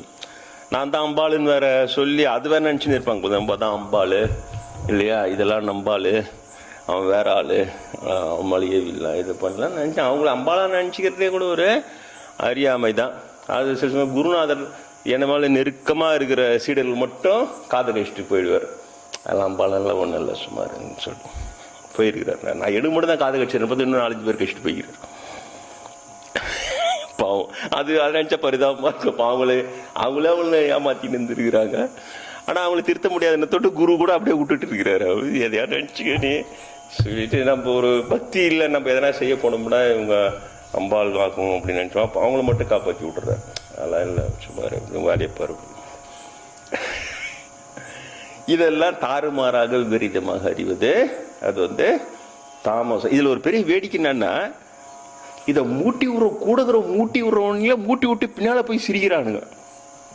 அதுவே தெரியல. அது இதுதான் ஆடும் பொழுது பின்னால போய் கிக்கி சிரிச்சுட்டு தன்னை அம்பாள் நினைச்சுண்டு இது என்னோட படுது தெரியுமான்னு சிரிக்கிறானுங்க. எனக்கே தெரியுது, அதுவே தெரியல. பாவமா இருக்கும் எனக்கு. இவங்களே மூட்டி விட்டு பின்னால போயிட்டு கிண்டல் அடிக்கிறானு. அம்பாள் நினைச்சுண்டு இது என்னடா படுத்து அவனுக்கு எதிர்க்கு இவங்களே மூட்டி விடுவானுங்க பொழுது இது அம்பாள் செய்வானுவானுங்க பொழுது பாவமா இருக்கும் எனக்கு. இது ஒரு மாதிரி காமெடி பீஸ் ஆகி விளையாடுறானுங்க. பாவம் நம்ம என்ன செய்ய முடியும்ல. ஏன்னா நம்ம வேற யாருக்குன்னா செய்ய போனால் நம்ம போய் கொஞ்சம் புத்தி சொல்லலாம். அதெல்லாம் அப்படின்ட்டு நம்மளே வச்சு செய்யும்போது நம்ம என்ன பண்ண முடியும்? கம்முன்னு தான் சரி நம்ம பண்ணுறாங்க, அவங்களுக்கு ஏதோ பாடம் இருக்கலாம் அப்படின்னு இருக்கு. மனம், உயிர், புலன்கள் இவைகளை நெறிப்படுத்தி யோகியாவதற்காக வருகின்ற உறுதி சாத்வீகம். உறுதி வரும் சில பேருக்கு இல்லையா? அது என்னது? எந்திரன் 2 ஃபர்ஸ்ட் ஷோ ஃபர்ஸ்ட் படம் பார்த்தே தீர்றது ஒரு உறுதி எடுத்துருவான் சில பேர். அப்படி இல்லைன்னா வேற ஏதோ ஒன்று பிரபலமாக ஓடிச்சு, அதை மறந்துட்டேன். பழைய காலத்து இதெல்லாம். இதனால இது மாதிரிலாம் நிறைய உறுதிகள்லாம் இருக்குது. ஆனால் யோகியாக வேண்டும், மனம், உயிர், புலன்கள் இவைகளை நெறிப்படுத்தி யோகியாக வேண்டும்னு யாருக்காவது உறுதி வந்தால் அந்த உறுதி சாத்வீக உறுதி. பற்றுதல் காரணமாக பயன்கருதி அறம், பொருள், இன்பம் இவற்றை அனுபவிக்க வரும் உறுதி ராஜசம். இப்போ உறுதியாக போராடுகிறார்கள் அல்லவா, ஜல்லிக்கட்டு போராட்டத்துக்காக. இதெல்லாம் நல்ல செயலுக்காக போராடினால் கூட அது ராஜசத்திலே தான் அது வரும். அறம், பொருள், இன்பம் இவைகளை சார்ந்து அது நல்ல பலன் நமக்கு கிடைக்க வேண்டும். நல்ல மாட்டுப்பாலை நாம் சாப்பிட வேண்டும். இந்த வெளிநாட்டு மாட்டுப்பாலை சாப்பிட்டு இதெல்லாம் சக்கரை வியாதி எல்லாம் வருகிறது எல்லாம் சொல்றாங்க. இது நல்ல விஷயமா இருந்தால் கூட இவை எல்லாம் ராஜசத்திலே வரும். ஏனென்றால் அறம், பொருள், இன்பம் இந்த உலகத்தை சார்ந்த அனுபவங்களை கொண்டது. தூக்கம், அச்சம், துயரம், ஏக்கம், கர்வம் இவைகளை பிடிவாதாக பிடித்துக் கொள்ளும் உறுதி தாமச உறுதி. தூக்கம், அச்சம் இது ரொம்ப நான் சொல்ல வேண்டிய அவசியம் கிடையாது. துயரம், சில பேர் எப்ப பார்த்தாலும் கஷ்டப்பட்டுனே இருப்பான். எனக்கு ஏன் இப்படி நடக்குதுன்னு தெரியலையே, எனக்கு மட்டும் ஏன் இப்படி நடக்குதுன்னு தெரியலையே, இப்படியே இருப்பான். அந்த துயரத்தை கெட்டியா பிடிச்சிக்கிறது. நான் சின்ன வயசுல அப்படி துறந்து அப்படி இப்படி சுத்தி இருக்கிறேன். ஒரு 10 நாள் அப்படி போய் சுத்துவோம் பரதேசியா, அப்புறம் திரும்ப வீட்டுக்கு வந்துடுவோம். அது மாதிரி இருக்கும்போது ஒரு கிராமத்துல ஒரு பையன் என்கிட்ட பேசின்னு இருந்தான். சாமி சாமி வெள்ளை தான் போட்டிருப்பான். அவங்களுக்கு சாமின்னு கண்டுபிடிச்சி மேல்கொண்டனூர் வள்ளலார் பொண்ணு கட்டின இடம், அவங்க அக்கா பொண்ணு இருந்த அந்த ஊருக்கு போனோம்னா அங்கே பள்ளிக்கூடத்தில் எனக்கு மதிய உணவுலாம் சாப்பாடு போட்டு சாப்பிட வச்சுட்டு கொஞ்ச நேரம் கழிச்சு பார்த்தா ஒரு வரிசை கியூனி அவன் போய் ஊரே கூட்டின்னு வந்துட்டான். பெரிய சாமியார் வந்தாரு. நான் சாமியார்லடா வெள்ளை போட்டுனுக்கிறேன், BE ஃபைனல் எழுதியிருக்கிறான், இப்போ ரிசல்ட் கூட வரல. விவேகானந்தர் உலகம் பூரா சுத்தினாரே 9 வருஷம், நான் கொஞ்ச நாள் அப்படி சுத்திட்டு வரலான்னு ரொம்ப அதனால நீங்க சாமியார். அவன் கேட்ட விலகம் என்னன்னா இதான் கேட்டான். நம்ம நான் பெருமாள் கிட்ட நான் ஃபெயில் ஆகக்கூடாதுன்னு வேண்டிக்கிறேன், ஆனால் நான் ஃபெயில் ஆகிட்டேன், எனக்கு ஒரே கஷ்டமா இருக்குது, அப்போ சாமி ஏன் நம்மளுக்கு பிடிக்காத கொடுக்குது அப்படின்னு கேட்டான் அந்த பையன். அவனுக்கு நம்ம என்ன சொல்றது? நீ ஒழுங்கா போச்சுருந்தா பாஸ் ஆகிருப்படா, வேற சாமி கிட்ட வேண்டிக்கினா மட்டும் வெறுமனே வேண்டிக்கிட்டு படிக்காத இருந்துக்கா. இப்படி ஒரு ஆள் வருவாரு, நம்ம கேட்டு மடங்களாட்டு போகுது. அப்புறம் அவனுக்கு எப்படி பதில் அந்த சின்ன பையனா பதில் சொல்றது இல்லை. இப்போ நான் கேட்டேன், அப்போ நம்மளுக்கு பிடிக்காத சாமி கொடுக்குதுன்னு. இல்லைடா நம்மளுக்கு பிடிச்சது தான்டா சாமி கொடுக்குதுன்னு கேட்டேன். அது எப்படி சாமி நீங்கள் சொல்கிறீங்க, பிடிச்சது எப்படி கொடுக்கும்? நான் சொன்னேன், நம்ம நினச்சிக்கிறோம் நம்மளுக்கு கஷ்டப்படக்கூடாது, ஆனால் நம்மளுடைய உள் மனசில் நம்ம துக்கப்படணும்னு நம்மளுக்கு ஒரு ஆசை இருக்குது, அதுதான் அனுபவிப்போம். அது எப்படி நம்ம போய் கஷ்டப்படணும்னு ஆசைப்படுவோம். அப்போ வந்து ஒருதலை ராகம்னு ஒரு சினிமா ஓடுன்னு வச்சு, ஒருதலை ராகம் சினிமா எத்தனை வாட்டி பார்த்தோம்? அது 7-8 வாட்டி பாட்டேன் சாமி. ஒருதலை ராகம் சினிமா 7-8 வாட்டி பாட்டு நீ கடை பரீட்சையில் தர்றது? அந்த நேரத்தில் படிச்சிருக்கணும்ல. நான் அதை கேட்கல, அவங்ககிட்ட சொன்னேன், நீ வாட்டி பார்த்த சரி, அது துக்கப்படமா சந்தோஷப்படமா உனக்கு தெரியும். அழுவப்படம் தெரிஞ்சு அதுக்கப்புறம் 6 வாட்டி பார்த்துக்கிறேன். அப்ப என்ன அர்த்தம்? ஏதோ ஒரு இடத்துல உனக்கு உள் மனசுல அழுவணும்னு இருக்கு, ஆசைப்படுற நீ, அதை போய் துக்கப்பட்டு வரணும்னு ஆசைப்படுற நீ, அதை தானே நீ செஞ்சு காட்டின. அவன் அப்படியே அசந்துட்டான். ஆமா, உனக்கு துக்கப்படக்கூடாதுன்னு இருந்ததுன்னா நீ வாட்டி பார்த்தா இது அழுவப்படுறா, கஷ்டப்படுற, இது வானாடான்னு நீ நின்று இருக்கணும். ஆனா அடுத்தது 6 வாட்டி பார்த்துக்கிற, 10 துக்கப்பட்டு வர. அப்ப என்ன அர்த்தம்? உனக்கு மனசுல அந்த கஷ்டப்படுறதுக்கு புரியுது, உனக்கு துக்கப்படுறதுக்கு புரியுது உனக்கு. அதான உண்மை. இதுக்கு மேலே பதில் நீ சொல்ற, நான் சொல்றது கரெக்டா இல்லையா? ஆமா சாமி, இதுதான். அதான்டா, நீ வெளியில வேண்டினா கூட நீ ஃபெயிலா போட்டு துக்கப்படணும்னு மனசுல ஆசைப்பட்டுக்குதுரா, உள் மனசு. அதான் பெருமாள் ஃபெயிலா துக்க கடவுது கொடுத்தாடுறா, துக்கப்படணும். ஊரே கூட்டணும் வந்துட்டான், கியூ நிக்குது அப்பவே எனக்கு. துரசாமியர் வந்துடுறாரு. ஆனால் ஏதோ ஒரு உண்மை, அதுக்காக சொல்ல வர. இந்த தாமச அறிவு என்ன செய்யும்? இப்படி துயரப்படணும் என்று நினைக்கும். துயரம், ஏக்கம், இது எல்லாத்தையும் ஒரு அனுபவமாக அது அனுபவிப்பதற்காக ஆழ் மனசு நினைக்கும். பையனை, சின்ன பையனுக்கு அப்ப நான் சின்ன வயசுல சொல்லிட்டேன், உங்களுக்கு இப்ப சொல்றது கூட அதுதான். தெரியுதா? இதுதான் உண்மை. ஏதோ ஒரு இடத்திலே, ஏதோ ஒரு மூலையிலே மனிதன் இவைகளை நவரசங்கள் அனுபவிக்க விரும்புகிறான் என்று பொருள். அதனால்தான் அவன் இந்த மாதிரியான கதைகளை எல்லாம் பார்த்து பார்த்து ரசிக்கிறான், பார்த்து பார்த்து அழுகிறான், அவனுக்கு சம்பந்தமே இல்லை. நம்மளுக்கு வாழ்க்கையில் இருக்கிற துக்கமே போதும். அப்புறம் டிவி சீரியல் எல்லாம் பொம்பளைகள் டிவி சீரியல் போட்டு அப்படியே அழுதுங்கன்னு அழுது. ஆத்தியமானா ஒரு நாள் ஒரே குறைதான் சாமின்னா, அன்னைக்கு ஒரு நாள் அழ முடியல, இங்க வந்துட வேண்டியதாகுது. வாரம் பூரா அழுவுறது அப்படியே இல்லையா? ஏகா நல்ல செய்தி, என் பொண்ணுக்கு நல்ல இடம் அமைச்சுக்குது. அப்படியா? இருக்கட்டும், பையன் என்ன பண்றானா? என் பொண்ணுக்கு நான் வராமச்சா நீ அழுவுற? அட நான் அதுக்கு அழுவுள்ளது. இங்க பாரு, ஒருத்தன் கல்யாணம் பண்ணிக்கின்னு வரதட்சணை கேட்டு கழுத்தை பிடிச்சி நிச்சு சாவடிக்கிறான். அந்த நேரத்துக்கு அவங்களுக்கு அதை சொல்றது. ஐயோ, அப்ப இவனை அப்படிதான் சாவடிப்பானே என் பொண்ண. அதை விடு, குழப்பி. இது ஏன் பாக்குறீங்க நீங்க? உங்களுக்கு துக்கப்படக்கூடாது என்ற உண்மையிலே இருந்தா நீங்க ஏன் இந்த சீரியலா பார்த்து அழுதுன்னு? அதுல பாலச்சந்திரன் ஒரு ஸ்டெப் அதிகமா போயிட்டார்.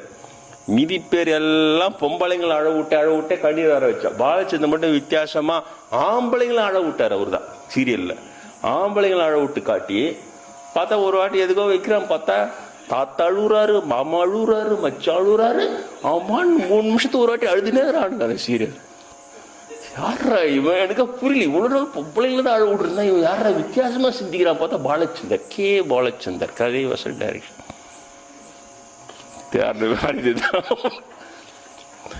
அது மாதிரி உலகமே அழுது கிடக்கடான்ட்டானுங்க இந்த டிவி சீரியல். யாருன்னா சிரிக்கிறீங்க, மாத்தி மாத்தி உங்களை அழ வச்சுட்டே பாருங்க. சவால் விட்டு அழ விடுறான் சார். அதே ஜனங்க பார்த்து பார்த்து அழுதுங்க. இதுதான் நல்ல சீரியல். குடும்ப கதையா, குடும்ப கதை அப்படின்னா அழுவிடுமா? அப்ப உங்களை அழ வைக்கணும்னா என்ன பண்ணணும்? நாத்தனார் காரி அடியாள ஏற்பாடு பண்ணி மாமியார் போற காரை கவுக்கணும். மச்சிஞ்சிக்கு சாப்பாட்டுல விஷம் வச்சு நானே ஊட்டி விடுறேன். அப்படி ஊட்டி அவ சாவராளால் ஒழிஞ்சிருந்து பார்க்கணும். தினம் இதுவா நடக்குது உங்க குடும்ப வாழ்க்கையில? கண்டிப்பா இல்ல. இதெல்லாம் பாக்குறீங்க வருஷம் பூரா பாக்குறீங்க. பார்த்தா எந்த நாத்தனாரம் வச்சிச்சு நம்பவே மாட்டான். எந்த நல்ல மாமியாரா இருந்தா கூட மருமகளை டவுட்டாவே பார்த்துட்டு இருப்பேன். என்னமோ அத்தை அவனுக்கு கை ஒரு மாதிரி இதுன்னு நான் கொஞ்சோண்டு இந்த பாயசம் நானே ஊட்டி விடுறேன்னு செத்த உண்மையிலே உபசரிக்கும். ஆனாலும் சீரியல் உள்ள உட்காந்து ஜாகிரதாரு எதுக்கும் நீ 2 ஸ்பூன் சாப்பிட்டுட்டு அப்புறம் அதை அப்படியே கொடுமா. இதுதான் நடக்குது சீரியல் பார்த்து. இந்த அறிவு இது ஒரு அறிவா? இது பெருசாக வளர்த்துக்கினீங்களே ஒன்றுமே கிடையாது இல்லையா. வாரம் பூரா எல்லா கஷ்டத்தை அனுபவிச்சுட்டு இந்த சீரியல் கஷ்டத்தை சேர்த்து அனுபவிச்சு தொழிச்சிட்டு அப்புறம் இங்கே வந்தீங்கன்னா எங்கே உங்கள் மூஞ்சிலாம் கலகலப்பாக இருக்குது அப்படியே டொங்களோடு. நான் கூட நினச்சிக்கிறது வாழ்க்கையில் ரொம்ப கஷ்டம் போகுதுன்னா ரொம்ப கஷ்டத்தில் இருக்கிறீங்களா, அதெல்லாம் சாமி அந்த காருக்கு ஊந்துது அதில் இருக்கிறவங்களாம் தப்பிச்சாங்களா இல்லை செத்தாங்களா அது திங்கக்கிழமை தான் சாமி தெரியும். இது ஒரு கவலை. இருக்கிற கவலையை நீங்கள் உங்கள் கவலையை பார்த்து நீங்கள் நிம்மதியாக இருந்தாலே சந்தோஷமாக இருக்கலாம் உங்கள் வாழ்க்கையில். இது என்ன ஒரு கவலை, ஒரே கவலை. அந்த சீரியலாச்சா குழம்பி போயிடுது, இந்த சீரியல் கதை அதெல்லாம் சொல்கிறது, அந்த சீரியல் கதையை சொல்கிறது, இதுக்கிட்ட தான் கதை கேட்கணும், இது எல்லாத்தையும் குழப்பம்ப்பா அப்படின்னு. இதெல்லாம் ஒரு இதெல்லாம் சொல்ல வர துக்கம், துயரம், ஏக்கம், கர்வம் இவைகளை பிடிவாதமாக பிடித்து கொள்ளும் உறுதி, தாமச உறுதி. அதே போல இன்பத்திலும் அதை சொல்ற சாத்விக இன்பம் ஆரம்பத்தில் விஷத்தை போலவும் முடிவில் அமிர்தம் போலவும் இருக்கும். இது ரொம்ப அருமையான வாசகம், கிருஷ்ணன் சொல்கிற வாசகம். என்னுடைய வாழ்க்கையுடைய தவம்லாம் செய்யும்போது நீங்க பார்த்துட பழைய என்னுடைய நண்பர்லாம் பார்த்துருப்பாங்க, எலும்பும் தோலுமா தான் ஆயிட்டேன். எல்லாம் வெறும் எலும்பு இருக்கும், அப்புறம் தோல் இருக்கும், அப்படியே இருப்போம். வினா போட்டானா காமராஜ் என் ஃப்ரெண்டுங்கெல்லாம் பேசினாங்க, நல்லா படிப்பான் போல, என்ன தெரில அவன் வாழ்க்கையில். ஆரம்பத்திலே விஷத்தை போல இருக்கிறதா வாழ்க்கையை கூட, முடிவில் அமிர்தம் போல இருக்கிறது. அதுக்கப்புறம் இப்போ பார்த்தா எல்லாரும் உட்காந்து 10 வருஷமா 5 வருஷமா பாடம் கேட்டுன்னு இருக்கிறீங்க. எனக்கே ஆச்சரியமா தான் இருக்கு. ஏன்னா நம்ம குறி சொல்லு கிடையாதுன்னு எழுதி போட்டுக்கிறோம் இல்லையா. ஏதோ ஒரு குறி சொல்னா கூட 1க்கு 10க்கு 4வது நடக்கும். நீங்க சாமி இது நடக்குமா, நடக்கும், நடக்காது,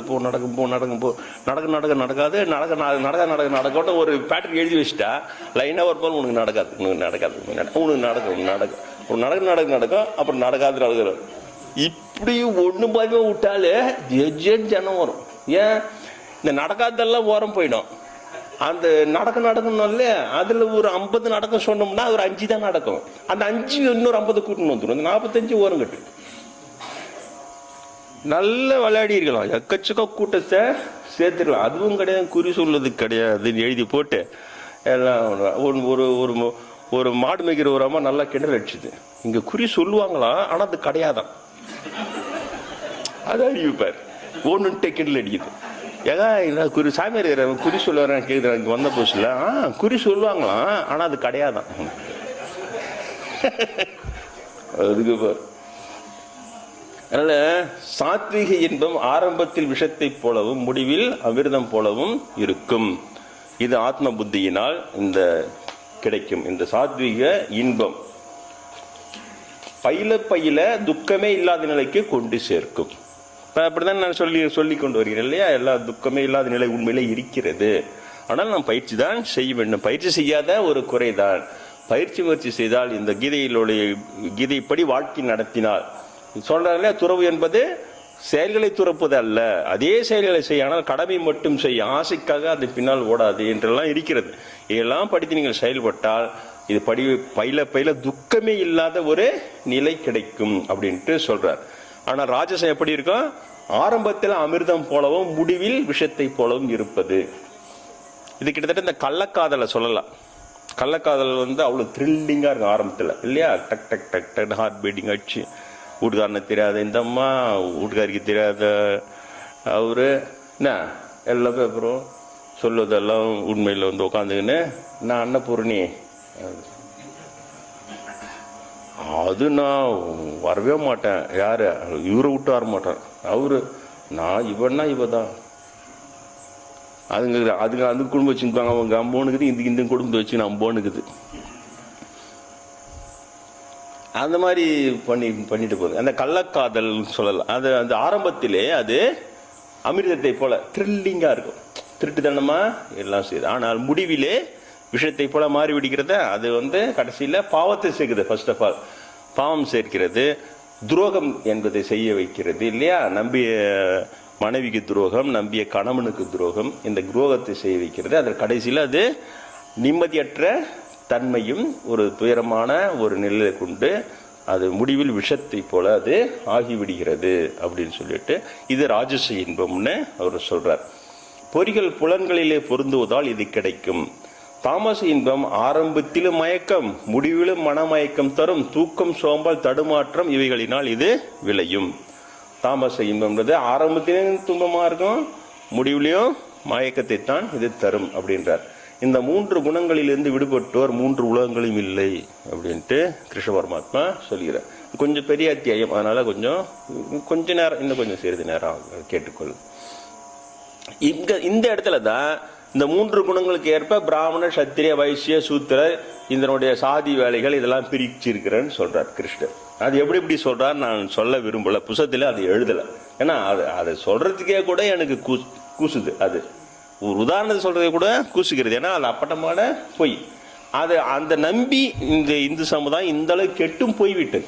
இவ்வளோ காலம் அது புதுசா எங்கேயோ இருக்குது, அதுக்கு நம்மளுக்கு சம்பந்தம் இல்லை. அதை நம்பி, இந்த புழுவை நம்பி 4 ஜாதின்னு சொல்ல போய் இன்னைக்கு 4000 ஜாதி 40,000 ஜாதியா பிரிஞ்சு இப்படி 4 ஜாதியா உட்காந்துக்கிறீங்க. பிராமண, சத்திரிய, வைசிய, சூத்திரம் 4 ஜாதி தான். இந்த 4 பங்கிட்டு ஒரு ஜாதியில் ஒரு பாக்கெட்ல போடு சொல்ல முடியல. 40,000ங்குது 4000 ஜாதிக்குது. இங்க நீங்க 200 பேர்ல 200 பேர்ல குறைஞ்சது 50 ஜாதியிலேயாவது இருப்பீங்க நீங்க, தெரியுது. ஆனா இன்னொன்னு எனக்கு ஷூரே தெரியும், ஒருத்தங்களும் யார் நம்ம ஜாதின்றதை இந்நேரம் தெரிஞ்சு வச்சுன்னு உட்காந்து இருப்பீங்க. உங்களுக்கு எல்லாருக்குமே யார் நம்ம ஜாதி, யார் நம்ம எல்லாம் தெரிஞ்சிடும் சார். நான் ஷூரை எழுதி கொடுக்குறேன். அந்த அளவு அந்த ஜாதி என்பது இருக்கிறது. கெடுத்திருக்கிறது மக்களை, ஒற்றுமையை கெடுத்திருக்கிறது. முதல்ல உள்ளன்பை கெடுத்திருக்கிறது. ஒருத்தன் அநியாயமே செஞ்சா கூட அவன் நம்ம ஜாதிக்காரனா தான் விட்டு கொடுக்க கூடாதுன்னு சொல்லிட்டு அந்த அநியாயத்தை சப்போர்ட் பண்ணி தூக்கி விட்டு அவனை காப்பாற்றி விடுறது. நிறைய கெடுதிகளை செய்திருக்கிறது இந்த ஜாதி. அது இல்லாமல் ஆன்மீக ஆர்வத்தையும் முளையிலேயே கிள்ளி எறிந்து போட்டிருக்கிறது. அதனாலதான் நான் இதை இந்த இடத்துல 4 ஜாதிகளை நானே படைத்தேன் வர்ணாசிர தர்மத்தை கிருஷ்ணன் சொல்லுது நான் இந்த இடத்துல விவரிக்கவே இல்லை. அதனால இந்த புஸ்தகத்திலே எனக்கு ஏற்பட்ட அனுபவம், நான் எப்படி இது பின்னாடி சென்று ஏமாந்தேன், எப்படி குருநாதர் அதை எப்படி காப்பாற்றி, எப்படி அண்ணாமலை உண்ணாமலை காப்பாற்றினான் என்பதையெல்லாம் இதில் நான் விவரித்திருக்கிறேன். அதனால் நான் ஏற்கனவே எழுதி விட்டது, நான் போன உடனே உனக்கு ஞானம் வரும், ஞானம் வந்ததால் நீ பரிசுத்தமாவாயின்னு சொல்லிட்டு சொன்னதை சொல்லியிருக்கிறேன் இல்லையா. அதனுடைய நிறைவை இங்குதான் நான் முடித்திருக்கிறேன். இந்த 18 அத்தியாயங்களில் 18 அத்தியாயத்தில் முடிச்சிருக்கிறேன். மறுநாள் எப்படி நான் எப்படி கோயிலுக்கு போனேன், போயிட்டு உண்ணாமலை அம்மன் கிட்ட நான் கேட்குறேன் எனக்கு எப்போ ஞானம் வரும் அப்படின்னு சொல்லிட்டு. திருவண்ணாமலையில் தான் இது, பழைய கதை கிடையாது, எப்போ நடந்த கதை கிடையாது. திருவண்ணாமலையில் நான் என்னுடைய சொந்த அனுபவம் இந்த பிரிவில் நடந்தது தான் அதை எழுதியிருக்கிறேன். ஒரு நாள் கோயிலுக்கு போய் உண்ணாமலை அம்மன் கிட்ட எனக்கு எப்போ ஞானம் வரும், இப்போ கீதையில் சொன்ன இந்த 4 ஜாதி உண்மையாக இருந்து பிராமணனா பிறந்தாதான் ஞானம் வரும்ன்றது உண்மையாக இருந்தா உண்ணாமலை அம்மன் எனக்கு என்ன சொல்லிடணும், நீ இந்த பிரிவில் சத்திரியனா பிறந்திருக்கிற, நான் சத்திரியா கேஷ் தான் உங்களுக்கு எல்லாம் தெரிஞ்சது தான். இந்த பிறகு நீ சத்திரியா பிறந்திருக்கிற, நீ அடுத்த பிறகு எப்போ பிராமணனா பிறக்குறியோ அப்போதான் உங்களுக்கு ஞானம் வரும் அப்படித்தானே சொல்லியிருக்கணும். ஆனால் அப்படி சொல்ல உண்ணாமலை அம்மா உனக்கு ஞானம் வரும் சொன்னாங்க, உனக்கு ஞானம் வரும் அப்படின்ட்டு சொல்றாங்க. அதனால எனக்கு ஆனால் இதெல்லாம் படிக்கல. நான் அப்போ சின்ன ஒரு 18 வயசு தான் நான் அப்போ உண்ணாமலை அம்மன் கிட்ட இதெல்லாம் பேசிக்கிட்டு இருக்கும்போது அப்போ எனக்கு கொஞ்சம் சந்தேகம் வந்து இது நானே சொல்லிக்கிறேன்னா, சப்கான்ஷியஸ் மைண்டு உள் மனசு நானே உண்ணாமலை அம்மன் சொல்லிக்கிற மாதிரி நானே சொல்லிக்கிறேன்னா அப்படியே கூட இருக்கலாம் இல்லைன்னு நான் கேட்குறேன். நான் பண்ண பூஜைலாம் பண்ணதே கிடையாது. திருவண்ணாமலைக்கும் எங்கேயுமே நான் போய் கோயிலில் ஒரு கட்டளைக்காரா போய் அதில் பாலை ஊற்று தயிரை ஊற்று எந்தையுமே பண்ணதே கிடையாது. போவேன், சாமி கும்பிடுவேன், மனசுலேயே பேசினே சுற்றி நின்றுருக்கிறேன். அதுலேயே அவங்க நல்லா விளையாடி இருக்கிறாங்க. அப்போ உண்ணாமலை அம்மன்கிட்ட நான் இதை கேட்டேன். இது என்னோட மனோபாவமாக கூட இருக்கலாம்ல, நானே சொல்லிக்கிறேன். இப்போ வெளியில் நீங்களும் நானும் பேசுகிற மாதிரி பேசுகிறீங்க, அதெல்லாம் ஒன்றும் இல்லை.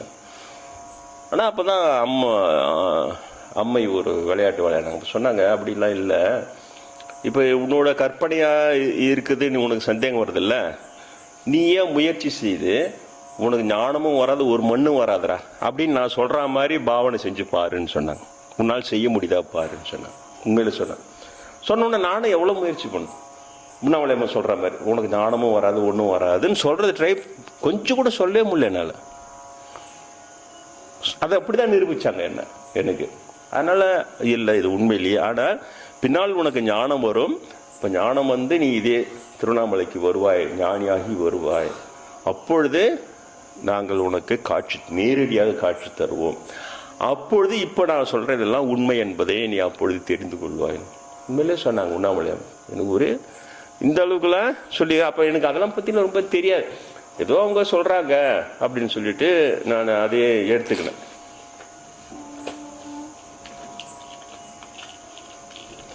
அதுக்கு பிறகுதான் இந்த கீதையெல்லாம் கிடைச்சது. அதுக்கு அப்புறம் தான் கீதை புத்தகம்லாம் கிடைச்சது. நிறைய சொல்லியிருக்கேன் உங்களுக்கு. நான் இப்படி விவேகானந்தா கன்னியாகுமரி போது அங்கே தான் கீதை வாங்கினேன்றதெல்லாம் அதெல்லாம் தான் படித்து, ஞானத்தை காட்டிலும் தூய்மை தருவது வேறு எதுவும் இல்லை. அப்போலாம் அவங்க சொல்கிறது சரியா இருக்குது, ஞானம்னு ஒன்று இருக்குதுன்றது அதில் இருக்குது. அது எல்லாமே எனக்கு தெரிகிறது. அப்போ அந்த கீதை புத்தலே இந்த இடைச்சர்கள் இருக்குது. எது 4 ஜாதிகளை நானே படைத்தேன் அப்படின்லாம் அதில் இருக்குது. அதனால என்னால் அது இடைச்சர்கள்னா என்னால் அதை அது அந்த அளவுக்கு வேலை செய்ய 18 வயசுல எனக்கு அந்த அளவுக்கு எங்க இப்ப இருக்கிற இது இருக்க போகுது. அதனால எனக்கு அதை பத்தி யோசிக்க முடியல. ஏன்னா கீதையில சொல்றாரு, கிருஷ்ணரே சொல்றாரு. அதுவும் இல்லாம அப்போது காஞ்சி மகா பெரியவர்கள்ல அவருடைய புஸ்தகம் தெய்வத்தின் குரல்லாம் புஸ்தகம் இருக்கு. அதெல்லாம் படிக்க படிச்சுன்னா அதுல அவர் ரொம்ப தெளிவா ஜாதி இருக்கிறது, வர்ணாசிரமம் இருக்கிறது, அதெல்லாம் பெரியவங்க எல்லாம் சரியா தான் சொல்லி வச்சுக்கிறாங்க அப்படின்னு அவரும் ரொம்ப தெளிவா வர்ணாசிரமத்தை நிலைநிறுத்துவதாகத்தான் அந்த புத்தகத்துல இருக்கும். உங்களுக்கு தெரியும், அவரை தனிப்பட்ட முறையில் அவர் மேலே எந்த தப்பும் சொல்ல முடியாது. மிகப்பெரிய தவசி, அவ்வளோ நாள் 100 வயது, சின்ன 7 வயதிலிருந்து 100 வயது வரைக்கும் அந்த அளவிற்கு ஒரு தவ வாழ்க்கை வாழ்வது மிக கடினமான விஷயம். அது சாதாரண விஷயமே கிடையாது. அதனால இயற்கையாக எல்லாருக்குமே அவர் மேலே மிகப்பெரிய மதிப்பு இருக்கும். அதனால எனக்கு அந்த மதிப்பு இருந்தது. அதனால அவர் சொல்லும் போது எனக்கு இன்னமும் அவர் வேணுன்ட்டே சொன்னார்னு என்னால் இப்பவும் சொல்ல முடியல. அவருக்கே அதை நம்பி இருக்கிறார், அவ்வளவுதான். அது உண்மை நம்பிக்கை. அதனால அவர் சொல்றாரு. அப்படிதான் இப்பவும் எடுத்துக்கிற தவிர அவர் வேணுன்ட்டே சொல்லி ஏமாத்திட்டாருன்னா போக முடியாது. ஏன்னா அவ்வளோ பெரிய நிலை, அது அவ்வளோ பெரிய விஷயம். அதனால அதெல்லாம் கொஞ்சம் கூட தவறே சொல்லவில்லை. ஆனாலும் அது தப்பு. அவர் நம்பியதே அது தவறு என்பது பின்னால்தான் எனக்கு நிரூபணமாச்சு. அவருக்கே அது உண்மை என்று நம்பி இருக்கிறார். அதனால தான் அவர் அதை ஸ்திரமாக சொல்ல போய் அதை நான் படிச்சுன்னா அதெல்லாம் உண்மைன்னு நான் அதை நம்பி இருக்கிறேன் நான். அதனால எனக்கு கொஞ்சம் கொஞ்சமா அதுக்கப்புறம் திருவண்ணாமலையை விட்டு வந்துட்டேன். சிதம்பரத்தில் போய் பிஇ போய் அப்போ டிப்ளமா நிலையில தான் திருவண்ணாமலையில் வேலை செஞ்சேன். அதுக்கு பிறகு பிஇ சேர்ந்துட்டேன் சிதம்பரத்தில் போயிட்டு. அதுக்கு பிறகு இந்த உண்ணாமலை அம்மன் சொன்னது உனக்கு ஞானம் வருன்றதெல்லாம் கொஞ்சம் கொஞ்சமாக மறந்து போய் இதுங்கெல்லாம் நல்லா மண்டையில் ஏறிடுச்சு எனக்கு. எது இந்த பிராமணா பிறந்தாதான் ஞானம் அடைய முடியும், சத்திரி அவாவா ஜாதி கர்ம அவாவா தான் செய்யணும் அப்படிங்கிறதெல்லாம் நல்லா மண்டையிலே ஏறிவிட்டது. அதனால அந்த நேரத்தில் பார்த்தீங்கன்னா அப்போதான் பலமுறை சொல்லியிருக்கிறேன், இலங்கையில் பிளாக் ஜூலை 83 அந்த தமிழர்களை ரொம்ப கர்ணகொடூரமாக கொலை செய்து கொண்டு இருந்தார்கள் சிங்களவர்கள். இங்கே தமிழன் கறி கிடைக்கும்னு ஆட்டுக்கு கசாப் கடையில் ஆட்டுக்கறி எல்லாம் தமிழன் கறியை தொங்க விட்டுலாம் ரொம்ப கொடுமையாக இருக்கும். அப்போ இந்த சிதம்பரத்தில் தான் அவர்கள் டிஸ்பிளே பண்ணி காட்டுவாங்க. அவங்க இது மாதிரிலாம் அந்த ஃபோட்டோலாம் ரொம்ப கஷ்டமாக இருக்கும். அதில் எப்படி எனக்கு துர்கை விளையாடினான்றதையும் உங்களுக்கு சொல்லியிருக்கிறேன். ஆனால் அதுக்கு முன்னால் நான் இதை முடிவிற்கு தான் வந்தேன். நம்ம சத்திரியர். அப்போ கண்ணெதிரிக்கு அநியாயம் நடக்குதுங்க. அப்போ அநியாயம் நடக்கும் பொழுது அதை கண்டுகொள்ளாமல் இருப்பதே சத்திரிய தர்மம் கிடையாது. ஒரு சத்திரியன்ற முறையில் நாம் போய் தர்ம யுத்தம் செய்யணும். தர்ம யுத்தம் செஞ்சு ஜெயிச்சாலும் சரி, ஒருவேளை அதில் வீரமரணம் அடைந்தால் அப்போதான் நம்ம பிராமணனா பிறக்க முடியும். அப்போ பிராமணனா பிறந்தாதான் நமக்கு அந்த பிரிவில் ஞானம் வரும். உண்மையிலே நினச்சினேன். இவருடைய பிரச்சாரம் இதையெல்லாம் காணடிச்சிடுச்சு. உண்ணாமலை சொன்னது எல்லாமே என்ன கொஞ்சம் கொஞ்சமாக மறக்கடிச்சு. அவங்க எதிர்காலம் தெரிஞ்சு சொன்னாங்க, பின்னால் அவங்க சொல்றதான் நடந்தது. நடுவில் இது விட்டது. இந்த பிரச்சாரம் வர்ணாசிரம பிரச்சாரத்தை நம்பர் தொட்டு அதை உண்மையிலே நான் எடுத்துக்கிட்டேன். அதனால நான் என்ன முடிவு பண்ணிட்டேன், நண்பரெல்லாம் கூப்பிட்டு அந்த செமஸ்டர் விடுமுறையில் இன்னும் வருடமும் இன்னும் இருக்குது படிப்பு. அதனால் நான் இதுக்கு மேலே நான் படிக்க விரும்பலை. நான் என்னுடைய சத்திரிய கடமை செய்ய போகிறேன். நான் இலங்கையில் போய் தமிழர்கள் சண்டை போட போகிறேன். அதனால் சொல்லிவிட்டு அவங்க இதெல்லாம் சொல்லிவிட்டு அப்புறம் அண்ணனூர் தான் என்ன சொந்த ஊர். அப்போ அந்த அண்ணனூருக்கு போயிட்டு அப்போ சிவபிரகாஷ் சுவாமிகள், ஆவடி சிவபிரகாஷ் சுவாமிகள் அவரும் அவரும் 1 இயர் நாய்க்கர். அவர் என்னுடைய தாத்தாவுடைய நண்பர். அவர்கிட்ட என்னுடைய தந்தையார் கொண்டு போய் அறிமுகப்படுத்தினார். எப்போ பார்த்தாலும் விவேகானந்தரே பேசுகிறான், துறவி ஆகிடுவான் பொழுது, நீங்களாம் இப்படி குடும்பத்திலிருந்தே மகானா இருக்கீங்களா, அது போல விட அவனுக்குன்னு ஒரு வேலை செய்யட்டான். அவனுக்கு தேவை அவன் மற்றவங்களை கையேந்திக்க கூடாது. அவனுக்கு தேவை அவன் சம்பாதிக்கணும், கல்யாணம் பண்ணிக்கினே அவன் குடும்பத்திலேருந்தே சாமியார் ஆகட்டும் எடுத்து விட்டார். அதனால் அவர் மேலே எனக்கு பெரிய மதிப்பு உண்டு சிவபிரகாஷ சாமிகளிடம். அப்போ எனக்கு 18 வயசு, அவருக்கு 72 வயசு கிட்ட இருக்கும். தாத்தாவுடைய நண்பர். ரொம்ப நேரம் பேசிக்கின்னு இருப்பார், நிறைய சொல்லுவார். சுடுகாட்டில் அவங்க அப்பா அம்மாவுடைய சமாதி மேலே கோயில் கட்டிக்கிட்டு அன்னையும் பிதாவும் முன்னேறி தெய்வம், எங்கள் அப்பா அம்மா தான் எனக்கு குரு, அவங்க தான் எனக்கு தெய்வம், கோயில் கட்டியிருந்தார் ஒரு ரிட்டையர்மெண்ட் பணத்தில் வச்சு. பல முறை சொல்லியிருக்கிறேன் உங்களுக்கெல்லாம். அப்போ நான் அவர்கிட்ட போனேன். போயிட்டு அவர்கிட்ட ஆசீர்வாதம் வாங்கினேன். நான் படிக்கிறேன், அவர் ரத்னாகிரி பையனா பேரனா நீன்னு சொல்லிட்டு அந்த அம்மாலாம் அவங்க துணை வேலைன்னு சந்தோஷப்படுவாங்க. ரத்னாகிரி காம்ப்ளான்லாம் கலைக்கின்னு வந்து கொடுப்பாங்க. சொல்லுவார், பாருப்பா என்ன திட்டின்னு இருக்கிறாங்க, உனக்கு காம்ப்ளான் கலைக்கின்னு வந்து கொடுக்குறாங்க, உங்கள் தாத்தா அவ்வளோ பெரிய மகான், அதான் எல்லாருக்குமே அவரை பிடிக்கும் அப்படின்னு சொல்லி. அப்புறம் இவர்கிட்ட நான் சொன்ன, சாமி இதை போல் உங்கள் ஆசீர்வாதம் ஒன்று எனக்கு. என்னடா ஆசீர்வாதம் அப்படி. அந்த ஆடையும் கந்தலே கைத்திரு தொண்டையன்னு சேக்கிடார் பெரிய புராணத்தில் பாடியிருப்பார்ல, அடியாருடைய கோலம் அதே மாதிரி கறிக்கு அந்த மாதிரி தான் இருக்கும். அவர் கோமனை மட்டும் தான் கட்டின்னு இருப்பார். பார்த்தா சாமியாக இருக்கான எந்த அடையாளமே இருக்காது, அட்டை கரியாக இருக்கும். மெதுவாக நடந்து பார், மெதுவாக நடந்தார். 72 வயசாக இருக்குவேன். அந்த நாய்ங்க கிட்ட மாடுங்கிட்டலாம் கொஞ்சிக்கின்னு இருப்பார். அந்த நாய் மாடு எருமாடு வந்து அந்த சட்டியை உருட்டும். டேய் டீ கேட்குறான்டா இவன், பாருப்பா நேற்று நான் டீ கொடுத்தப்பா, அதனால் இப்போ வந்து டீ கேட்குறான் அவன் சொல்லுவார்.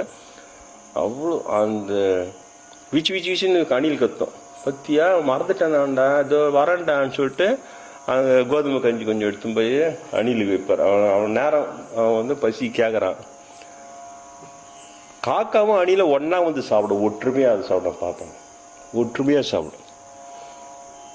அந்த காக்கா அவ்வளோ பல தேவலோகத்து காக்கா மாதிரி இருக்கும். இவர் பார்த்தா தான் அப்படி இருப்பார் தவிர, அந்த காக்கா அந்த எருமாடெலாம் அப்படியே பல இருக்கும்.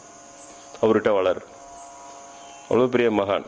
அவர் சொல்லுவார், பாருப்பா காக்கா அது பகை மறந்து இருக்குதுப்பா, ஒரு குறிப்பிட்ட தூரம் வரைக்கும் பகை இருக்காது அதுங்களுக்கு சொல்லுவார்.